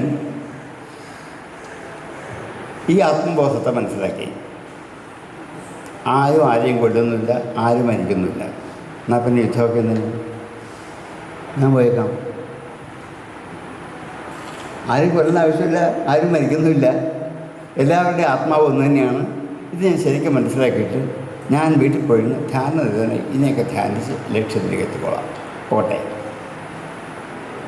ഇതാണ് അർജുന. അപ്പം കൃഷ്ണൻ പറഞ്ഞു, അർജുന അത് പറ്റില്ല. സ്വധർമ്മമപിചാപേക്ഷ്യ ന വികമ്പിത്തുമർഹതി ധർമ്മ്യാധിയുദ്ധ ശ്രേയോ അന്യ ക്ഷത്രിയസ്യ ന വിദ്യത്തെ. ഓരോ ജീവജാലങ്ങളെ സൃഷ്ടിക്കുമ്പോൾ ആ സൃഷ്ടിയുടെ ഘടനയിൽ അവർക്കൊക്കെ ഓരോ പ്രവൃത്തി പഥങ്ങൾ കൊടുത്തിട്ടുണ്ട്. ശരീരം, ഇന്ദ്രിയം, മനസ്സ്, ബുദ്ധി, കരണങ്ങൾ, അവരുടെ പ്രവൃത്തി, ജോലി, ഇതൊക്കെ ഓരോരുത്തർക്കും ഉണ്ട്. അവർക്കതനുസരിച്ചേ ജീവിക്കാൻ പറ്റുള്ളൂ. ഉറുമ്പിന് ആനയെപ്പോലെ ആകാൻ പറ്റുമോ? എത്ര വിചാരിച്ചാലും പറ്റുമോ? ഇല്ല. ആനയ്ക്ക് വെള്ളം കുടിക്കണമെങ്കിൽ 2 കൈ വേണം. എന്താണ്? തുമ്പിക്കകത്ത് മുക്കിയെടുത്തിട്ട് വായിലൊഴിക്കണം. ഉറുമ്പിന് ഇത് വേണം. എന്താ കാരണം? എന്താണ്? ഓരോരുത്തർക്കും അവരവരുടേതായ സ്വധർമ്മങ്ങൾ അവരെ ബിൽറ്റ് ചെയ്തപ്പോൾ, ഉണ്ടാക്കിയെടുത്തപ്പോൾ അതിൽ തന്നെ നിക്ഷിപ്തമാണ്. അങ്ങനെ അനുസരിച്ചേ ജീവിക്കാൻ പറ്റുള്ളൂ. അവരുടെ സ്വധർമ്മം ഉപേക്ഷിക്കാൻ പറ്റത്തില്ല. ആനയ്ക്ക് ഈ 2 ഇതിൽ കൂടി വെള്ളം കുടിക്കാൻ പറ്റില്ല, ഞാൻ നേരെ കുടിക്കട്ടെ എന്ന് ചോദിക്കാൻ പറ്റുമോ? ഇല്ല. ആനയുടെ സ്വധർമ്മം ഇതാണ്. എന്താണ്? അവിടെ ഉറുമ്പും വെള്ളം കുടിക്കും, ആനയും വെള്ളം കുടിക്കും, നമ്മൾ വെള്ളം കുടിക്കും. ഒരേപോലെയാണോ? അല്ല. അല്ലേ? നായ്ക്കൾ വെള്ളം കുടിക്കുന്നത് എന്താണ്? നാക്കുകൊണ്ട് വെള്ളത്തിലിട്ട്. നമുക്കത് പറ്റുമോ? ഇല്ല. നമ്മൾ ഗ്ലാസ്സിലെടുത്ത്, പാത്രത്തിലെടുത്ത്, അതിൻ്റെ കയ്യിലെടുത്ത് നമ്മൾ കുടിക്കുള്ളൂ. എന്താ ഈ ഭിന്നത ജീവജാലങ്ങളുടെ സൃഷ്ടിയിലുള്ള? ഇത് അവരുടെ സ്വധർമ്മമാണ്. മാവിൽ നിന്നും ഒരിക്കലും ഒരു തേങ്ങ ഉണ്ടാക്കിയെടുക്കാൻ പറ്റുമോ? എത്ര ബഡ്ഡിങ് കണ്ടുപിടിച്ചാലും പലതരം മാങ്ങ ഉണ്ടാക്കാം, പക്ഷേ മാവിൽ നിന്നും ഉണ്ടാവില്ല, തേങ്ങ ഉണ്ടാവില്ല. തെങ്ങിൽ നിന്നും മാങ്ങ ഉണ്ടാവില്ല. എന്താ ഉണ്ടായാൽ? അവരുടെ സ്വധർമ്മം അതാണ്. അത് വിട്ടുപോകാൻ പറ്റില്ല. അത് ഖേദിച്ചിട്ട് കാര്യമില്ല. ഒരു മാവിരുന്ന് കരയാണ്, കഷ്ടം, എനിക്ക് തേങ്ങ ഉണ്ടാക്കാൻ പറ്റുന്നില്ല, വല്ല വിശേഷമുണ്ടോ? ഇല്ല. ഇപ്പം അവരവരുടേതായ സ്വധർമ്മം അതുപോലെ മനുഷ്യർക്കുമുണ്ട് അവരവരുടേതായ സ്വധർമ്മം. ആ സ്വധർമ്മം അനുഷ്ഠിച്ച് മാത്രമേ ആർക്കും പറ്റൂ. എല്ലാ മനുഷ്യർക്കും ജീവിക്കാൻ പറ്റൂ. അതിനെ വിട്ടുപോകാൻ ആർക്കും പറ്റില്ല. അതുകൊണ്ട് അർജുന, ക്ഷത്രിയൻ്റെ സ്വധർമ്മം യുദ്ധം ചെയ്യുക എന്നുള്ളതാണ്. ഇവിടെ വർണ്ണവിഭാഗം ഉണ്ടാക്കിയത് ജാതി നോക്കിയിട്ടില്ല, ഗുണകർമ്മ വിഭാഗശ അത് പറയും. ഇവിടെ ഗുണത്തിൻ്റെയും കർമ്മത്തിൻ്റെയും വിഭാഗം അനുസരിച്ചിട്ടാണ് എന്തുണ്ടാക്കിയത്. അല്ലാതെ ജന്മം നോക്കിയിട്ടില്ല. ജന്മം കൊണ്ട് എല്ലാവരും മനുഷ്യരാണ്. ജനിച്ചതിന് ശേഷമാണ് വർണ്ണം എടുക്കുക. വർണ്ണം എന്ന് വെച്ചാൽ വരിക്കുന്നതാണ് വർണ്ണം. വരയതീതി വർണ്ണ, സ്വയം വരിക്കുന്നതാണ് വർണ്ണം. ആർക്കും ഏത് വർണ്ണവും സ്വീകരിക്കാം. അവരുടെ സ്വഭാവം കൊണ്ടും അവരുടെ ഗുണം കൊണ്ടും അവരുടെ കർമ്മം കൊണ്ടുമാണ് അവർ വർണ്ണം സ്വീകരിക്കുന്നത്. ആരും ആരെയും പിടിച്ചേൽപ്പിക്കുന്നതല്ല. ജനിച്ചതിന് ശേഷമേ ബ്രാഹ്മണനാവുകയുള്ളൂ, ക്ഷത്രിയനാവുകയുള്ളൂ, ശൂദ്രനാവുകയുള്ളൂ, വൈശ്യനാവുകയുള്ളൂ. ആരും അങ്ങനെ ജനിക്കാൻ പറ്റില്ല. ജനിക്കുമ്പോൾ ആരാണ്? മനുഷ്യൻ. അപ്പോൾ ജന്മം കൊണ്ട് ആർക്കും വർണ്ണവും ജാതിയും ഉണ്ടാകുന്നില്ല. ജനിച്ചതിന് ശേഷം എന്തു ചെയ്യാണ്? വർണ്ണം സ്വയം സ്വീകരിക്കണം, തിരഞ്ഞെടുക്കലാണ്. ഈ വർണ്ണം വേണം. അത് ആർക്കും അതിനുള്ള അവകാശമുണ്ട്. നമ്മിൽ പോലും ഇല്ലേ? ഞാനെന്നൊരു വ്യക്തി, ഞാൻ രാവിലെയും വൈകിട്ടും എന്ത് ചെയ്യും? ഈശ്വര പൂജ കഴിക്കും, അമ്പലത്തിൽ പോകും, പൂജ കഴിക്കും, നിവേദ്യം ഉണ്ടാക്കും, ഒക്കെ കഴിക്കും. അപ്പം ഞാൻ ആരാണ്? ബ്രാഹ്മണ വർണ്ണം സ്വീകരിച്ചതല്ലേ. ഈ ഞാൻ വീട്ടിൽ ചെന്ന് എന്താണ് അവിടെ വാഴക്കുലയും തേങ്ങാക്കുലയൊക്കെ എന്താണ് പൊതിച്ചെടുത്ത് കടയിൽ കൊണ്ട് വിട്ടിൽ ഞാൻ പൈസ മുടിക്കും. അപ്പം ഞാൻ ആരാകും? വൈശ്യനായി.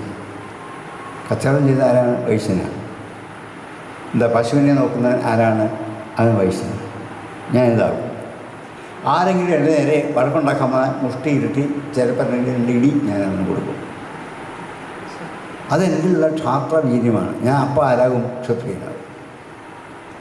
ഇതെല്ലാം കഴിഞ്ഞ് ഞാൻ വീട്ടിൽ വന്ന് എൻ്റെ വീടെല്ലാം അടിച്ച് വൃത്തിയാക്കും, എൻ്റെ തുണി കഴുകിയിടും, വീട്ടിലുള്ള തുണി കഴുകിയിടും, വൃത്തിയാക്കും. ഞാൻ ശൂദ്രവൃത്തിയല്ല ചെയ്തേ, ഇല്ലേ? ഇതൊന്നും ആരും ചെയ്യുന്നുണ്ട്. ഞാൻ ഒരു ദിവസം തന്നെ ഞാൻ ബ്രാഹ്മണനാകും, ക്ഷത്രിയനാകും, വൈശ്യനാകും, ശൂദ്രനാകും. ഇതാരാ തിരഞ്ഞെടുത്തത്? ഞാൻ തന്നെ. അപ്പോൾ അവരുടെ ഗുണകർമ്മം കൊണ്ടുണ്ടാകുന്ന ഇതൊക്കെ. ഒരച്ഛനും അമ്മയ്ക്ക് 4 മക്കളുണ്ടെന്ന് വിചാരിക്കുക. മൂത്തവന് ആരും പറഞ്ഞു കൊടുക്കാതെ തന്നെ ജനിച്ച് കുറേ കഴിഞ്ഞപ്പോൾ മുതൽ അമ്പലത്തിൽ പോകാനും എന്താണ് പൂജമുറ വിളക്ക് കത്തിക്കാനും പൂ പറിക്കാനൊക്കെ അവന് വലിയ ഇഷ്ടമാണ്. ആരും പറഞ്ഞു കൊടുത്തോന്നല്ല, സ്വയമേവ അവൻ തോന്നുന്നതാണ്. രണ്ടാമത്തെ മകൻ ഇതിലൊന്നും ഒരു താല്പര്യം. എന്താണ്? അവിടെ ചന്തയിലോ ടൗണിലോ ഒക്കെ പോയി ആരെങ്കിലുമൊക്കെ കണ്ട് ചുമ്മാ വഴക്ക് കൂടുക, തല്ലുകൂടുക, അതിനെ ഇഷ്ടം. ഇത് ഈ അച്ഛനും അമ്മയൊന്നും പറഞ്ഞു കൊടുത്തൊന്നുമില്ല.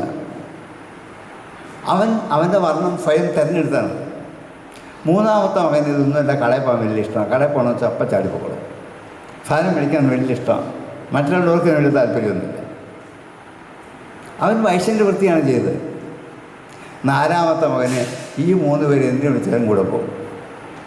മൂത്ത ചേട്ടൻ വിളിച്ചാൽ പൂ ഒരുക്കി കൊടുക്കാനും പാത്രം കഴുകി കൊടുക്കാനും ഒക്കെ പോകും. 2ാമത്തെ ചേട്ടൻ കൂടെ ഇടി പിടിക്കാൻ കൂടെ സഹായിക്കാൻ അവൻ പോകും. അടുത്ത ചേട്ടന് കൂടെ എന്താണ് അവിടെ കടയിൽ പോയി സാധനം മേടിക്കാൻ സഞ്ചിയായിട്ട് കൊടുക്കും. ഇവൻ എന്ത് വിളിച്ചു? ശൂദ്രൻ. അത്രേ ഉള്ളൂ. ഒരച്ഛനും അമ്മയ്ക്കും ഉണ്ടാകുന്ന 4 മക്കൾ 4 വർണ്ണമായി. ഇതാരും അടിച്ചേൽപ്പിച്ചാണോ? അല്ല, ഇതാണ് സത്യം. പക്ഷേ പിന്നീട് അത് ജന്മമായിട്ട് മാറി. ബ്രാഹ്മണൻ ജനിച്ചാൽ ബ്രാഹ്മണനാകുന്നതാണ്. ആവില്ല. ബ്രാഹ്മണൻ ജനിച്ചാൽ ഉപനയനം എന്ന സംസ്കാരം ചെയ്തെങ്കിലേ ബ്രാഹ്മണനാകുള്ളൂ, അല്ലേ ആവില്ല. അപ്പോൾ ബ്രാഹ്മണൻ്റെ പുത്രൻ ബ്രാഹ്മണനാണോ? അല്ല. സംസ്കാരം കൊണ്ടേ എന്ത് ചെയ്യത്തുള്ളൂ? ബ്രാഹ്മണനാകുള്ളൂ. ഇങ്ങനെ എല്ലാവരും. അതുകൊണ്ട് അവരവരുടേതായ സ്വധർമ്മം അവരവർക്കുണ്ട്. അർജുനൻ സ്വീകരിച്ച സ്വധർമ്മം യുദ്ധമാണ്. അർജുനൻ സ്വീകരിച്ച സ്വധർമ്മം യുദ്ധമാണ്. ക്ഷാത്രധർമ്മമാണ് അർജുനനുള്ളത്. ഇതാര് ചെയ്യണം? അർജുനൻ ചെയ്യണം. അതിന് വിട്ടിരിക്കാൻ പറ്റില്ല. അർജുനോട് അമ്പലത്തിൽ പൂജ കഴിക്കാൻ പറഞ്ഞില്ലല്ലോ, കടയിൽ പോയി സാധനം മേടിക്കാനും പറഞ്ഞില്ല. പിന്നെന്താണ്? സ്വധർമ്മം അപേക്ഷ്യ ന വികമ്പിതുമർഹസി. ഈ സ്വധർമ്മത്തെ നോക്കിയിട്ട് ഒരിക്കലും ദുഃഖിക്കേണ്ട ആവശ്യമില്ല. എല്ലാവരും അവരവരുടെ സ്വധർമ്മത്തിന് അധീനരാണ്. സ്വധർമ്മയ നിധനം ശ്രേയ പരധർമ്മോ ഭയാവഹ. സ്വധർമ്മം ചെയ്യാതിരിക്കുന്നത് ഏറ്റവും വലിയ പാപമാണ്. മറ്റൊരു ധർമ്മം ചെയ്യുന്നത് ഭയവുമാണ്. അവരവരുടെ സ്വഭാവത്തിനും അവരുടെ ഗുണത്തിനും കർമ്മത്തിനനുസരിച്ച് എല്ലാവരും കർമ്മം ചെയ്തു.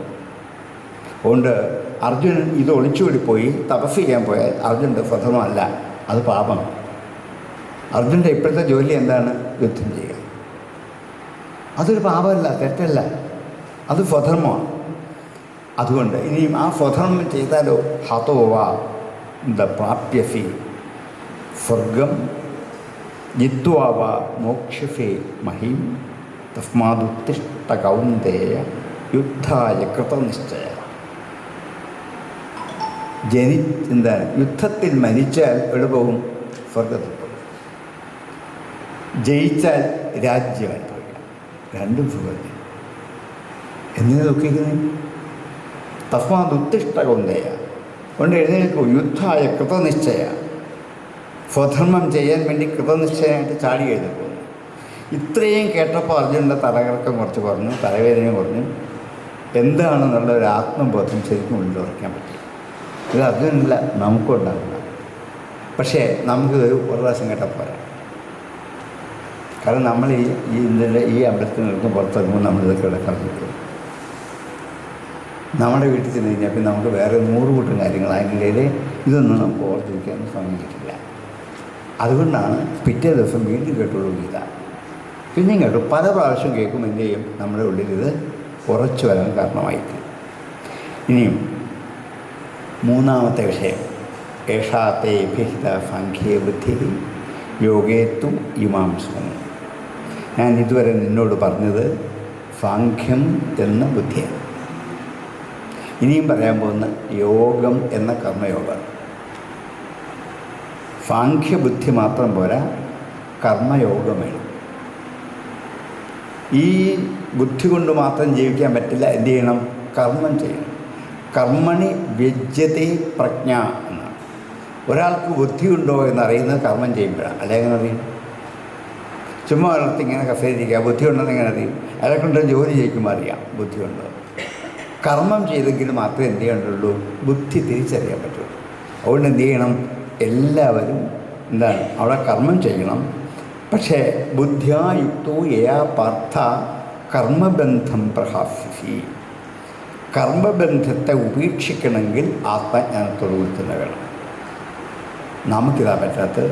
നമ്മൾ ഏതു കർമ്മം ചെയ്താലും അത് ബന്ധനമാണ്. അത് നമ്മളെ ബന്ധിക്കും, കെട്ടും. കെട്ടുകളായത് കർമ്മം പുരുഷന്, കെട്ടുകളറ്റേ മുക്തി വരൂ ദൃഢം എന്നെഴുത്തച്ഛൻ പാടി. ഈ കെട്ടുകളാണ് നമുക്ക് ബന്ധനം. നമുക്കൊക്കെ ബന്ധനങ്ങളാണ്. വീട് ബന്ധനമാണ്, അച്ഛൻ ബന്ധനം, അമ്മ ബന്ധനം, ഭാര്യ ബന്ധനം, ഭർത്താവ് ബന്ധനം, മക്കൾ ബന്ധനം, ബന്ധുക്കൾ ബന്ധനം, എല്ലാം ബന്ധനമാണ്. ഇവരെയൊന്നും ബന്ധനമാക്കരുത്, ബന്ധുക്കളാക്കി നിർത്തണം. ഇവരൊക്കെ ആരാണ്? ബന്ധുക്കളാണ്. ഒരു ബന്ധുവും നമ്മളെ എന്ത് ചെയ്യരുത്? ബന്ധിക്കരുത്. പക്ഷേ ഇന്ന് നമുക്ക് ബന്ധുക്കളൊക്കെ ആരാണ്? ബന്ധനമായി തീരുകയാണ്. ഇവിടെയാണ് നമ്മുടെ പ്രധാനപ്പെട്ട ദോഷം. കാരണം എന്താണ്? കെട്ടാകുന്നില്ല. എത്ര കെട്ടാ ഒരു ദിവസം ഉണ്ടാവുക? ഓരോരുത്തരെ പരിചയപ്പെടും, കെട്ടാവുക, പിന്നെ അതിനെ മാറ്റാൻ പറ്റത്തില്ല. അങ്ങനെ കെട്ട് കെട്ട് കെട്ടി കടുങ്കട്ടായി ഇങ്ങനെ കൂടി കിടക്കാൻ വരാതെ ഇട്ടിട്ട് പോകും. ഒന്നും നമുക്ക് എന്താ വരുന്നത്? കെട്ടായി മാറിയത്. ബന്ധുക്കളാണ് കൂടെ നിൽക്കണം, അത്രേ ഉള്ളൂ. അതിനൊരു ഇട കൊടുത്ത് നിൽക്കാവുന്നത്. ഞാനെന്ന ആത്മസത്ത ഈശ്വരൻ്റെ സത്തയാണ്. അതിലേക്കൊന്നും ഇവരെ ആരെയും കെട്ടിയിടാൻ സമ്മതിക്കരുത്. അതുകൊണ്ടാണ് കർമ്മബന്ധം പ്രഹാസ്യസി. കർമ്മബന്ധത്തെ എന്ത് ചെയ്യണം? ഉപേക്ഷിക്കുക തന്നെ ചെയ്യണം. അതിന് ആത്മജ്ഞാനം തന്നെ വേണം. അതുകൊണ്ടാണ് ജ്ഞാനയോഗവും കർമ്മയോഗവും എന്ന് രണ്ടായിട്ട് ഉദ്ദേശിക്കുന്നത്. ജ്ഞാനം കൊണ്ട് മാത്രം ജീവിക്കാൻ പറ്റില്ല. വെള്ളത്തെക്കുറിച്ച് ഞാൻ നല്ലതായിട്ട് അറിഞ്ഞ് പഠിച്ച് 100 പേജുള്ള റിപ്പോർട്ട് എഴുതി അതിൽ PhD എടുത്തു. എൻ്റെ ദാഹം തീരുമോ? എന്ത് ചെയ്യണം? കയ്യിൽ വെച്ച് കുടിക്കണം. അപ്പോൾ എന്ത് ചെയ്യണം? ഒരു കർമ്മം ചെയ്യണം. അപ്പോഴേ എൻ്റെ ദാഹം തീരുകയുള്ളൂ. അപ്പോൾ ജ്ഞാനം കൊണ്ട് മാത്രം പറ്റില്ല. എന്ത് വേണം? കർമ്മം വേണം. പക്ഷേ കർമ്മം കൊണ്ട് മാത്രം പറ്റില്ല. എന്ത് വേണം? ജ്ഞാനം വേണം. അപ്പോൾ ജ്ഞാനം എന്താകണം? കർമ്മസഹിതമായിരിക്കണം. കർമ്മത്തോടുകൂടി ജ്ഞാനം ചെയ്തെങ്കിൽ മാത്രമേ നമുക്ക് ഈ ലോക ജീവിതത്തിൽ. അപ്പോൾ അർജുനനെ ഇപ്പോൾ ഉപയോഗിച്ച് എന്താണ്? ഇവിടെ കർമ്മം ചെയ്യണമെന്ന്. സ്വധർമ്മം അവനുള്ള കർമ്മമാണ്. അത് ചെയ്യാൻ ജ്ഞാനം വേണം. അതുകൊണ്ടാണ് സാഖ്യയോഗം ആദ്യം ഉപദേശിച്ചത്. വിഷാദയോഗത്തിന് കാരണം ജ്ഞാനമാണ്. ഈ ജ്ഞാനം ആദ്യം ഉപദേശിച്ചു. ഇനി കർമ്മം വേണം. നമുക്ക് പലപ്പോഴും ജ്ഞാനമില്ലാത്ത കർമ്മമാണ് നമ്മൾ ചെയ്യുന്നത്. അബദ്ധമായിപ്പോയി ചെയ്തതെന്ന് പറയും. കാരണം എന്താണ്? അറിവില്ലാതെ ചെയ്തതാണ്. ഈ ആത്മബോധത്തോടു കൂടി ഏത് കർമ്മം ചെയ്താലും അത് നമ്മളെ എന്ത് ചെയ്യത്തില്ല? അത് കെട്ടുകയില്ല. അതുകൊണ്ട് നേഹാഭിക്രമനാശോസ്തി പ്രത്യവായോ ന വിദ്യതേ സ്വൽപ്പമപ്യസ്യ ധർമ്മസ്യ ത്രായതേ മഹതോഭയാത്. ഇവിടെ അഭിക്രമനാശമില്ല. ഒരു തിരിച്ചടി ഉണ്ടാവില്ല ഈ കർമ്മത്തിൽ. അവരവരുടെ ധർമ്മത്തെ എന്ത് ചെയ്യണം? നിത്യമായും ചെയ്തുകൊണ്ടേയിരിക്കണം. യാമിമാം പുഷ്പിതാംബാജം പ്രവദന്ത അവിവക്ഷിത വേദവാദരതാഹ പാർത്ഥ നാന്യദസ്തീതി വാദിന കാമാത്മാന സ്വർഗപര ജന്മകർമ്മ ഫലപ്രദാഹ ഭോഗൈശ്വര്യഗതിം പ്രതി. എത്ര തരത്തിലുള്ള കർമ്മങ്ങൾ വേദം പറയുന്നു യജ്ഞം ചെയ്യാൻ. അത് കഴിഞ്ഞ് തന്ത്രശാസ്ത്രങ്ങളും മന്ത്രശാസ്ത്രങ്ങളും പൂജകൾ ചെയ്യാൻ പറയുന്നു. എത്ര തരം ഹോമം, എത്ര തരം പൂജ, എത്ര തരം വഴിപാടുകൾ, ഇതൊക്കെ എനിക്ക് ജന്മങ്ങൾ കൊണ്ട് ചെയ്തു തീർക്കാൻ പറ്റും. ഒരമ്പലത്തിലെ ബോർഡ് വായിച്ചാൽ ഈശ്വര ഇതും മുഴുവൻ ഞാൻ ഇന്ന് ചെയ്തു തീർക്കും. ഇത് എത്ര എണ്ണം എഴുതി വെച്ചിരിക്കുന്നത്, എത്ര പൂജകൾ, പുഷ്പാഞ്ജലി, വഴിപാടുകൾ, ഇതെല്ലാം ചെയ്യാനുള്ളതാണ്. ഇതെല്ലാം ചെയ്ത് എനിക്ക് തീർക്കാൻ പറ്റുന്നതല്ലല്ലോ. അപ്പോൾ ഇങ്ങനെ അനേക തരത്തിലുള്ള കർമ്മജാലങ്ങൾ യാമിമാം പുഷ്പിതാം വാചം പ്രവദന്തി അവിവക്ഷിത. അതൊക്കെ എന്താണ്, അങ്ങനെ പുഷ്പിതമാക്കുന്ന വാക്കുകളാണ്, വാചാരംഭണമാണ്. ഇതൊക്കെ ചെയ്തോളൂ എന്നിങ്ങനെ പറഞ്ഞിട്ട് നമ്മുടെ കർമ്മത്തിലേക്ക് എത്തിക്കാൻ വേണ്ടിയാണ്. സ്വർഗ്ഗകാമോ യജേത എന്ന് പറഞ്ഞ് എന്തിനു വേണ്ടിയിട്ടാണ്? സ്വർഗം കിട്ടാൻ വേണ്ടിയിട്ടാണ്. സ്വർഗം എന്ന് പറഞ്ഞാൽ ഇല്ല, ചുമ്മാ നമ്മളെ കളിപ്പിക്കാൻ. ഈ പാല് കുടിക്കാത്ത കൊച്ചു കുട്ടികൾക്ക് അമ്മമാർ പാല് കൊടുക്കാൻ നേരം ഒരു ഗ്ലാസ് പാല് കയ്യിലെടുത്തിട്ട് കൈ ചുരുട്ടി പിടിച്ചിട്ട് പറയും, പാല് കുടിച്ചാൽ ഈ മുട്ടായി തരാം, പാല് കുടിച്ചാൽ ഈ മുട്ടായി തരാം, മുട്ടായി തരാം. മുട്ടായി കിട്ടും എന്ന് ഓർത്ത് അവനെന്ത് ചെയ്യും? വേഗം പാല് കുടിച്ച് വെക്കും. ഒരു ഗ്ലാസ് പാലും കുടിച്ച് കഴിയുമ്പോൾ അമ്മ കൈ മണത്തിക്കാണ്. കൈക്കകത്ത് അമ്മയുടെ ഉദ്ദേശം എന്തായിരുന്നു? പാല് കുടിപ്പിക്കാൻ, മുട്ടായി കൊടുക്കാൻ അല്ല. ഇതുപോലെയാണ് സ്വർഗ്ഗകാമോ യജേത. യജ്ഞം എന്ന കർമ്മം ചെയ്യിക്കാൻ വേണ്ടിയിട്ട് സ്വർഗ്ഗം കാമിച്ചോളൂ എന്ന് പറഞ്ഞുള്ളൂ. സ്വർഗമൊന്നും പിന്നെ കൊടുക്കാനില്ല, അതൊക്കെ ഇവിടെ തന്നെ ഉള്ളതാണ്. അപ്പോൾ ഇതുപോലെയാണ് ഓരോ കർമ്മങ്ങളും ഇങ്ങനെ ചെയ്യിക്കുന്നത്. എന്തിനു വേണ്ടിയിട്ടാണ്? ഈ കർമ്മം നമ്മൾ അന്തിമം വരെ ചെയ്തേ പറ്റുള്ളൂ. ഇനി ഉള്ളത് കർമ്മങ്ങൾക്ക് ഫലമുണ്ടോ? എത്ര കർമ്മങ്ങളാണ്? ഈ കർമ്മങ്ങൾക്ക് ഫലമുണ്ടോ? ആ ഫലം ആരാണ് അനുഭവിക്കുന്നത്? കർമ്മണ്യേവാധികാരത്തെ മാ ഫലേഷു കഥാചന മാ കർമ്മഫലഹേതുർഭൂർ മാ തേ സങ്കോസ്ത്വകർമ്മണീയ. ഭഗവതിയെക്കുറിച്ച് ഏറ്റവും ആക്ഷേപം പറയുന്ന ശ്ലോകമായി. മുക്കിന് ധാരാളം പ്രസംഗിക്കും. ഇത് എന്താണ്? മുതലാളികൾക്കുള്ളതാണ്, തൊഴിലാളികൾക്കുള്ളതല്ല എന്ന് സുദീർഘമായി പല മുക്കിൽ നിന്ന് പ്രസംഗിക്കുന്നതല്ല. എന്തറിഞ്ഞിട്ടാണ് ഗീത പറഞ്ഞത്? എന്താണ്? കർമ്മണി ഏവത്തെ അധികാര. നിനക്ക് കർമ്മം ചെയ്യാൻ മാത്രമാണ് യോഗ്യത. മാ ഫലേഷു കഥാചന. ഫലത്തിലില്ല, അതുകൊണ്ട് ഫലം വേണ്ട എന്നല്ല. കർമ്മത്തിന് രണ്ട് തരമാണ് ഫലം. ഒന്ന് പ്രതിഫലം, മറ്റൊന്ന് ഫലം. അതിൻ്റെ പ്രതിഫലം നമുക്ക് വാങ്ങാം, ഫലം നമുക്കുള്ളതല്ല. ഉറപ്പാകും. ഞാനൊരു അധ്യാപകനായിരുന്നു 19 വർഷം. കുട്ടികളെ പഠിപ്പിക്കുന്നു. ഈ കുട്ടികളെ പഠിപ്പിക്കുന്നതിൻ്റെ ഫലം ആർക്കാണ്? കുട്ടികൾക്കാണ്. ഞാൻ അവർക്ക് വിട്ടുകൊടുത്തല്ലേ പറ്റൂ. അതിന് സർക്കാർ എനിക്ക് എന്ത് ചെയ്യും? പ്രതിഫലം തരും. അതെനിക്ക് വാങ്ങാം. അത് പ്രതിഫലമാണ്. മറ്റേന്താണ്? ഫലമാണ്. ഒരു ഡോക്ടർ രോഗിയെ ചികിത്സിക്കുന്നു. രോഗം ഭേദമാകുന്ന ഡോക്ടർക്കാണോ രോഗിക്കാണ്? രോഗിക്കുക. കാരണം ഡോക്ടർ ചികിത്സിക്കുന്നതിൻ്റെ ഫലം അനുഭവിക്കുന്ന ആരാണ്? രോഗി. അപ്പോൾ ഡോക്ടറുടെ കർമ്മത്തിൻ്റെ ഫലം ആർക്ക് വിട്ടു കൊടുക്കണം? രോഗിക്ക്. അതിന് ഈ രോഗി ഡോക്ടർക്ക് പ്രതിഫലം കൊടുക്കുവാൻ അത് വാങ്ങാം. നമ്മൾ വീട്ടിൽ ചെയ്യുന്ന ഓരോ കൃഷി ചെയ്യിക്കാം. ഒരു ജോലിക്കാരനെ വിളിച്ച് വീട്ടിൽ ധാരാളം കൃഷി ചെയ്യിച്ചു. വൈകുന്നേരം അയക്കാൻ എന്ത് ചെയ്തു? പ്രതിഫലം കൊടുക്കും. അയാളെ വിട്ടു. ഈ കൃഷിയുടെ ഫലം ആരാ അനുഭവിക്കുന്നത്? ഞാനല്ലേ. അപ്പം കർമ്മം ചെയ്യുന്നവരായിരിക്കില്ല എന്ത് ചെയ്യുന്നത്?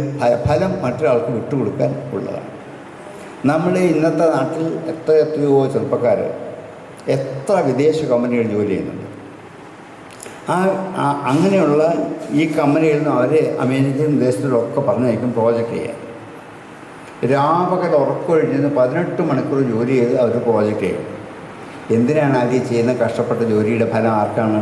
കമ്പനിക്കാണ് അല്ലേ? കമ്പനി നന്നാക്കാനല്ലേ ജോലി ചെയ്യുന്നത്. ഇതിൻ്റെ ഫലം ആർക്ക് വിട്ടു കൊടുക്കും? കമ്പനിക്ക്. കമ്പനി അതിന് കേൾക്ക് നല്ല പ്രതിഫലം കൊടുക്കും. അതായിക്ക് വാങ്ങാം. അതല്ലേ ഇന്ന് ലോകത്ത് നടക്കുന്ന മുഴുവൻ. എല്ലാവരുടെയും കർമ്മത്തിൻ്റെ ഫലം മറ്റൊന്നിലേക്ക് വിട്ടുകൊടുക്കാൻ ഉള്ളതാണ്. അതുകൊണ്ടാണ് കർമ്മണ്യേവ അധികാരത്തെ മാ ഫലേഷു കഥാചന മാ കർമ്മഫലഹേതുർഭൂർ മാ തേ സങ്കോസ്ത്വകർമ്മണി. അതുകൊണ്ട് കർമ്മഫലങ്ങൾ നിനക്ക് കർമ്മം ചെയ്യാതിരിക്കാൻ കാരണം ആവരുത്. അതുകൊണ്ട് ഫലം നോക്കിയല്ല കർമ്മം ചെയ്യേണ്ടത്. അവരവരുടെ കർമ്മങ്ങൾ അവരവർ ചെയ്യുക. ഫലം വരും പോകും, എന്നെ ബാധിക്കുന്നത് അല്ല. ഞാൻ എന്ത് ചെയ്യാണ്? മറ്റൊരാൾക്ക് വിട്ടുകൊടുക്കാനുള്ളതാണ്. ഞാൻ അധ്യാപകനായതുകൊണ്ട് ഞാൻ ഈ പഠിപ്പിക്കുന്നതിനൊക്കെ ഫലം ആർക്ക് കൊടുക്കുകയാണ്? മറ്റൊരാൾക്കല്ലേ വിട്ടുകൊടുക്കുന്നത്, എനിക്കല്ലല്ലോ. അതേപോലെയാണ് ഈ പ്രപഞ്ചത്തിലെ സമസ്ത മനുഷ്യരും. അർജുനൻ ചെയ്യുന്ന യുദ്ധം ഉൾപ്പെടെ സകലതും ഈ യുദ്ധത്തിൻ്റെ ഫലം അർജുനനെ അല്ല ബാധിക്കുക. അത് വിട്ടുകൊടുത്തുകൊണ്ട് ആർക്ക് വിട്ടുകൊടുക്കണം? മൈ, എൻ്റെയൊക്കെ സമർപ്പിച്ചു. മറ്റാർക്കും വിട്ടുകൊടുക്കാനല്ല സങ്കടം. അയലോകത്തെ ഒരാൾക്ക് ഞാൻ ചെയ്യുന്ന കർമ്മത്തിൻ്റെ ഫലം വിട്ടുകൊടുക്കാന്ന് വെച്ചാൽ ഹേയ് അവൻ കൊടുക്കില്ല. എന്നാൽ വേണ്ട, ആർക്ക് കൊടുത്തോളൂ? ഈശ്വരനേക്ക് കൊടുക്കും. മൈ സർവാണി കർമാണി സന്യസ്യ അധ്യാത്മചേതസ. എല്ലാ കർമ്മത്തിൻ്റെയും ഫലം എൻ്റെക്ക് വിട്ടിട്ട് അധ്യാത്മ തേജസ്സോടെ കർമ്മം ചെയ്തോളൂ അർജുന. നിന്നെ ഒന്നും ബാധിക്കത്തില്ല. കാരണം എൻ്റെയൊക്കെ ഫലം ആരിലാണ്? എന്നിലേക്കാണ്. ഈ കർമ്മയോഗത്തിൻ്റെ രഹസ്യം അർജുനന് പറ്റില്ല. ഇത് നമുക്കും അറിയണം. അല്ല, മുക്കിൽ നിന്ന് വിളിച്ചു പറയുമ്പം ഇത് എന്താ തൊഴിലാളിക്ക് എന്താണ് കാശില്ല, ഇതൊക്കെ എന്താണ് ഉടമസ്ഥന എന്നൊന്നുമല്ല എൻ്റെ അർത്ഥം. അതിന് പ്രതിഫലമുണ്ട്, അതൊക്കെ കൊടുക്കുന്നുണ്ട്, വാങ്ങുകയും ചെയ്യാം, ആർക്കുമുണ്ട്. ശമ്പളം വാങ്ങിക്കുന്ന എല്ലാവരും തന്നെയാണ്. പക്ഷേ ചെയ്യുന്ന കർമ്മത്തിൻ്റെ ഫലം എന്താണ്? മറ്റൊന്നിലേക്ക് വിട്ടുകൊടുക്കാനാണ്, സമർപ്പിക്കാൻ ഉള്ള അതാണ് വാസ്തവത്തിൽ കർമ്മയോഗത്തിൻ്റെ രഹസ്യം. അതുകൊണ്ട് യോഗസ്ഥ കുരുകർമാണി സംഘം തെക്വ ധനഞ്ജയ. യോഗത്തിൽ ഇന്ന് എന്താണ് യോഗം? കർമ്മഫലം വിട്ടുകൊടുക്കുക. കർമ്മഫലം മറ്റൊന്നിലേക്ക് വിട്ടുകൊടുത്തുകൊണ്ട് കർമ്മം ചെയ്യുമ്പോൾ യോഗം എന്ന പേര്. അതിന് തന്നെയാണ് യജ്ഞം എന്ന പേര്. യജ്ഞത്തിൻ്റെ ലക്ഷ്യം എന്താണ്? കർമ്മഫലത്തെ വിട്ടുകൊടുത്തുകൊണ്ട് ചെയ്യുക. അതുകൊണ്ടാണ് സപ്താഹ യജ്ഞം എന്ന് പറഞ്ഞത്. കായേന വാച മനസേന്ദ്രിയർവ ബുദ്ധ്യാത്മനാവ പ്രകൃതിസ്വഭാവാൻ സകല കർമ്മവും എന്നിലേക്ക് വിട്ടുകൊണ്ട് സപ്താഹം നടത്തിക്കൊള്ളുന്നതാണ്. ഇപ്പം അങ്ങനെയല്ല. ഇങ്ങനെയായെങ്കിൽ മാത്രമേ കർമ്മയോഗത്തിൻ്റെ രഹസ്യം വിടുകയുള്ളൂ. കൊണ്ട് ബുദ്ധിയുക്തോ ജഹാദീഹ ഉഭേ സുഗതദുഷ്കൃതി തസ്മാത് യോഗായുധ്യ യോഗ കർമ്മസു കൗശല. ബുദ്ധിയോട് ചേർന്നാണ് കർമ്മം ചെയ്യുന്നതെങ്കിൽ ബുദ്ധിയുക്തവും ജഹാദീഹ ഉഭേ സുഗത, രണ്ടും വിട്ടുകളി. സുഗതവുമില്ല ദുഃഖതവുമില്ല, പുണ്യവുമില്ല പാപവുമില്ല, ജയവുമില്ല പരാജയവുമില്ല. ഞാൻ പഠിച്ചു, പരീക്ഷയും ചിലപ്പോൾ ജയിക്കും, ചിലപ്പോൾ തോന്നും.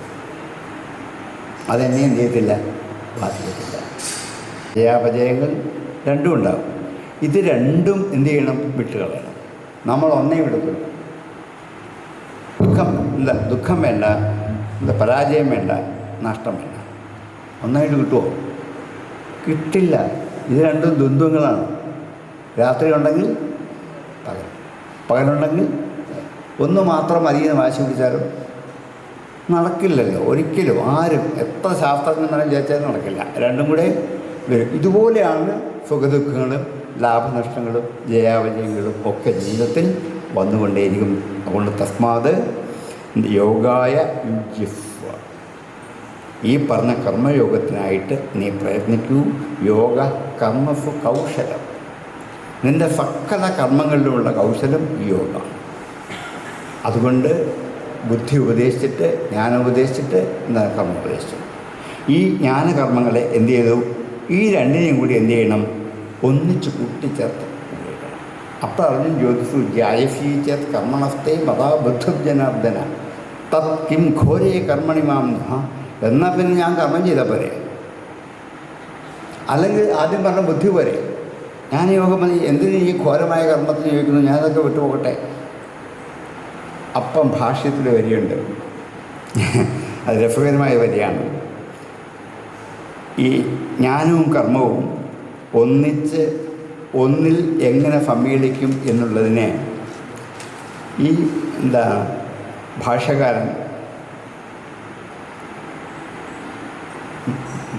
നഹി പിത്തപ്രശമനാർത്ഥിനോ വൈദ്യേന മധുരം ശീതം ഭോക്തവ്യമിതി. ഇത് ഗീതയിലെ വരിക, അല്ല ഭാഷ്യത്തിലെ വരിക. പിത്തരോഗിയായ ഒരാൾ വൈദ്യനെ ചെന്നിട്ടു. വൈദ്യൻ അയാളോട് പറഞ്ഞു, മധുരമുള്ളതും അതേപോലെ തണുപ്പുള്ളതുമായ ആഹാരം കഴിക്കരുത് എന്ന് പറഞ്ഞാൽ മധുരമുള്ളത് കഴിക്കരുത്, തണുപ്പുള്ളത് കഴിക്കരുത്, രണ്ടാണോ ഒന്നാണോ നിങ്ങൾക്കൊരു സംശയം. അപ്പം പറഞ്ഞു രണ്ടിനും കൂടെ എന്ത് ചെയ്യണം, സമന്വയിപ്പിക്കാൻ വൈദ്യം പറഞ്ഞു. മധുരമുള്ളതും തണുപ്പുള്ളതും കഴിക്കരുത്, ബുദ്ധിയും യോഗവും ഒരുപോലെ ഉപയോഗിക്കണം. ഇത് മനസ്സിലാക്കാൻ കൊടുക്കുന്ന ഉദാഹരണം, ഇങ്ങനെ എത്ര ഉദാഹരണമുണ്ട് ഭാഷ്യത്തിൽ. നിത്യജീവിതത്തിൽ നമുക്ക് അനുഭവിച്ചറിയാൻ പറ്റുന്ന എത്രയോ ഉദാഹരണം ഈ ഭാഷ്യത്തിലുണ്ട്.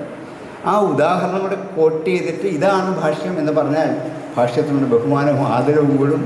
ഭാഷ്യം എല്ലാവർക്കും മനസ്സിലാക്കാൻ പറ്റുന്നതായി തീരും. അതുകൊണ്ട് അങ്ങനെ ഭാഷ്യത്തെ പഠിച്ചാൽ കുറച്ചുകൂടി നന്നായിരിക്കും. ഞാൻ 1-2 ഭാഗം മാത്രം ഒന്ന് കോട്ട് ചെയ്തെന്ന് മാത്രമേ ഉള്ളൂ. ഇങ്ങനെ ഇഷ്ടം പറയേണ്ട അതിനകത്ത് അതിനകത്തെ വരി തന്നെ ഇതാണ്. അവിടെ നഹി പിത്തപ്രശമനാർത്ഥിനു വൈദ്യേന മധുരം ശീതം ച ഭോക്തവ്യം ഇത് നിർദ്ദേശിച്ചത് ഭാഷ്യത്തിൽ വരിക. ഇത് ഈ ബുദ്ധിയോഗവും ഈ കർമ്മയോഗവും കൂടി ഒരുപോലെ.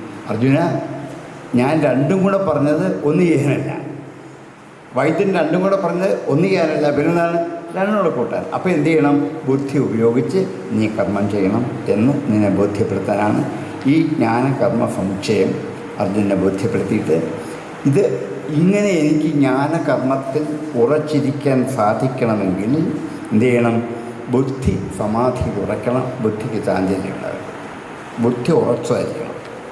അതിങ്ങനെ ബുദ്ധി ഉറപ്പിക്കുന്ന ഒടുവിലത്തെ ചോദ്യമാണ്, എങ്ങനെ സമാധി ഉണ്ടാക്കാൻ പറ്റും?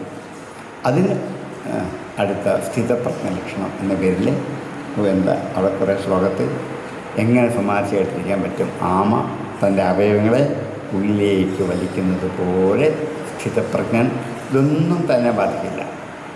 തൻ്റെ അടുക്കൽ നിന്ന് അമ്മയോ അച്ഛനോ ഭാര്യയോ ഭർത്താവോ എത്ര ദേഷ്യപ്പെട്ടാലും ഹാവു ചിരിച്ചുകൊണ്ട് നിൽക്കാൻ പറ്റും. എന്നെ എന്ത് ചെയ്യത്തില്ല, ബാധിക്കില്ല. ഈ ആമയെ പോലെ. ഇതാണ് ബുദ്ധി സമാധി. എന്ത് ചെയ്യണം, ഉറപ്പിച്ച് വെക്കണം. നമുക്കിത് പറ്റില്ല. ദേഷ്യപ്പെട്ടാൽ തിരിച്ച് അപ്പം മറുപടി പറഞ്ഞാൽ പറ്റും, അതിൻ്റെ ഇരട്ടി അങ്ങോട്ട് പറഞ്ഞാൽ പറ്റുള്ളൂ. ഒന്നും മിണ്ടാതിരുന്നാലോ തിരുമാസം പറ്റി നോക്കുന്നു, നമ്മളെന്ത് ചെയ്യത്തില്ല, ബാധിക്കത്തില്ല. അവർ പറഞ്ഞു തീർത്തു, അവർ പോയി, ഹാവു എനിക്ക് സുഖം. ഇതാണ് സ്ഥിതപ്രജ്ഞ ലക്ഷണം. ഞാൻ ഉദാഹരണം പറഞ്ഞുള്ളൂ, നിങ്ങളുടെ സമയം തീർന്നുകൊണ്ട് ഒത്തിരി ഉണ്ട്. അങ്ങനെ ഒത്തിരി ശ്ലോകത്തിൽ സ്ഥിതലക്ഷണം പറയും. അതിൽ കാതല അംശത നദ്വേഷ്ടി. എന്ത് ചെയ്യണം, ഒന്നിനോടും ദ്വേഷം ഉണ്ടാകരുത്. ഈ ദ്വേഷ്യത്തെ അടക്കി നിർത്താൻ പറ്റണം. അപ്പോഴേ എന്താകുള്ളൂ, ബുദ്ധി ഉറച്ചവനായിരിക്കും. ഇത് സ്ഥിതപ്രജ്ഞൻ്റെ ലക്ഷണമാണ്. ഇങ്ങനെയുള്ള ഒരാൾ എന്താണ്, ദുഃഖേഷു അനുദ്വിഗ്നമനഃ സുഖേഷു വിഗതസ്പൃഹ വീതരാഗഭയക്രോധ സ്ഥിതധീ മുനിരീക്ഷ്യതേ. ദുഃഖേഷു അനുദ്വിഗ്നമനാണ്. ദുഃഖം വരുമ്പോൾ പതറിപ്പോയത് ഉറച്ചു നിൽക്കണം. സുഖേഷു വിഗതസ്പൃഹ. സുഖം വരുമ്പോൾ ഞെളിഞ്ഞു നിൽക്കണം. വീതരാഗഭയക്രോധ. ഭയവും കോപവും രാഗവുമൊക്കെ ഉപേക്ഷിച്ച് ആരാണ് ഉറച്ചു നിൽക്കുന്നത് അവനാണ് സ്ഥിതപ്രജ്ഞൻ എന്ന് 2-ാമത്തെ അധ്യായത്തിൽ ഗീതയുടെ കാതൽ മുഴുവൻ പറഞ്ഞു. ഇനി ഇതിൻ്റെ വ്യാഖ്യാനമാണ് ബാക്കി മുഴുവൻ. ഇനിയും പറയാമെന്ന കർമ്മയോഗം, സന്യാസം, കർമ്മസന്യാസം, ജ്ഞാനകർമ്മസന്യാസം. നോക്കൂ, ഇതിന് ബാക്കി ഇത് മുഴുവൻ. ഇനി അങ്ങോട്ട് 18-ാമത് വരെയുള്ള സമസ്ത യോഗവും ഇതിൻ്റെ വ്യാഖ്യാനങ്ങളാണ്. ശരിക്കും 2-ാം അധ്യായം നന്നായിട്ട് പഠിച്ചാൽ ഗീത ശരിക്കും പഠിച്ചു എന്നാണ് വിചാരിക്കുക. ഇത് വളരെ ചുരുക്കി ഈ 1.5 മണിക്കൂർ കൊണ്ടൊന്നും വാസ്തവത്തിൽ നിങ്ങളെ ബോധ്യപ്പെടുത്തുന്ന അവിടെ ഞാൻ ശ്രമിച്ചു നോക്കുമായിരുന്നു. അതിൻ്റെ വിഷയം നിങ്ങളുടെ സമയം ഇവിടെ അവസാനിക്കുകയാണ്. അതുകൊണ്ട് ഞാനും ഇവിടെ ഉപസംഹരിക്കുകയാണെങ്കിൽ നീട്ടിക്കൊണ്ടുപോകുന്നില്ല. ഈ ആത്മബോധം ഉൾക്കൊണ്ടുകൊണ്ട് ഗീതയിലൂടെ പല പ്രാവശ്യം സഞ്ചരിക്കണം. ഇപ്പോൾ ഈ ഞാൻ കേട്ടത് നിങ്ങളൊക്കെ ഇപ്പം ധരിച്ചു വീടിയെന്ന് നന്നായി സാറ് പറഞ്ഞൊക്കെ ശരിയാണ്, കൊള്ളാം, നന്നായി അറിഞ്ഞു. അതിപ്പം മനസ്സിലുണ്ട്. കുറച്ച് കഴിയുമ്പോൾ ഇതൊക്കെ എന്ത് ചെയ്യും, മനുഷ്യന് പോകും. ചില വീട്ടിൽ വരെ കൊണ്ടുപോകും. വീടിൻ്റെ വാതിൽ തുറക്കുമ്പോൾ അവിടെ മൊബൈൽ ഫോണുകൾ, അതിൻ്റെ അകത്ത് എന്താണ് ഈ വാട്സപ്പ്, പിന്നെ എന്താണ് ഫേസ്ബുക്ക്, സമയം ഇതെല്ലാം കൂടെ ആയിക്കാൻ എനിക്ക് സമയം കിട്ടത്തില്ല. പിന്നെ ഈ ഗീതയൊക്കെ എന്ത് ചെയ്യും, പുറത്ത് വരും. പിന്നെ ഇതിനകത്താണ് കുറേ സമയം.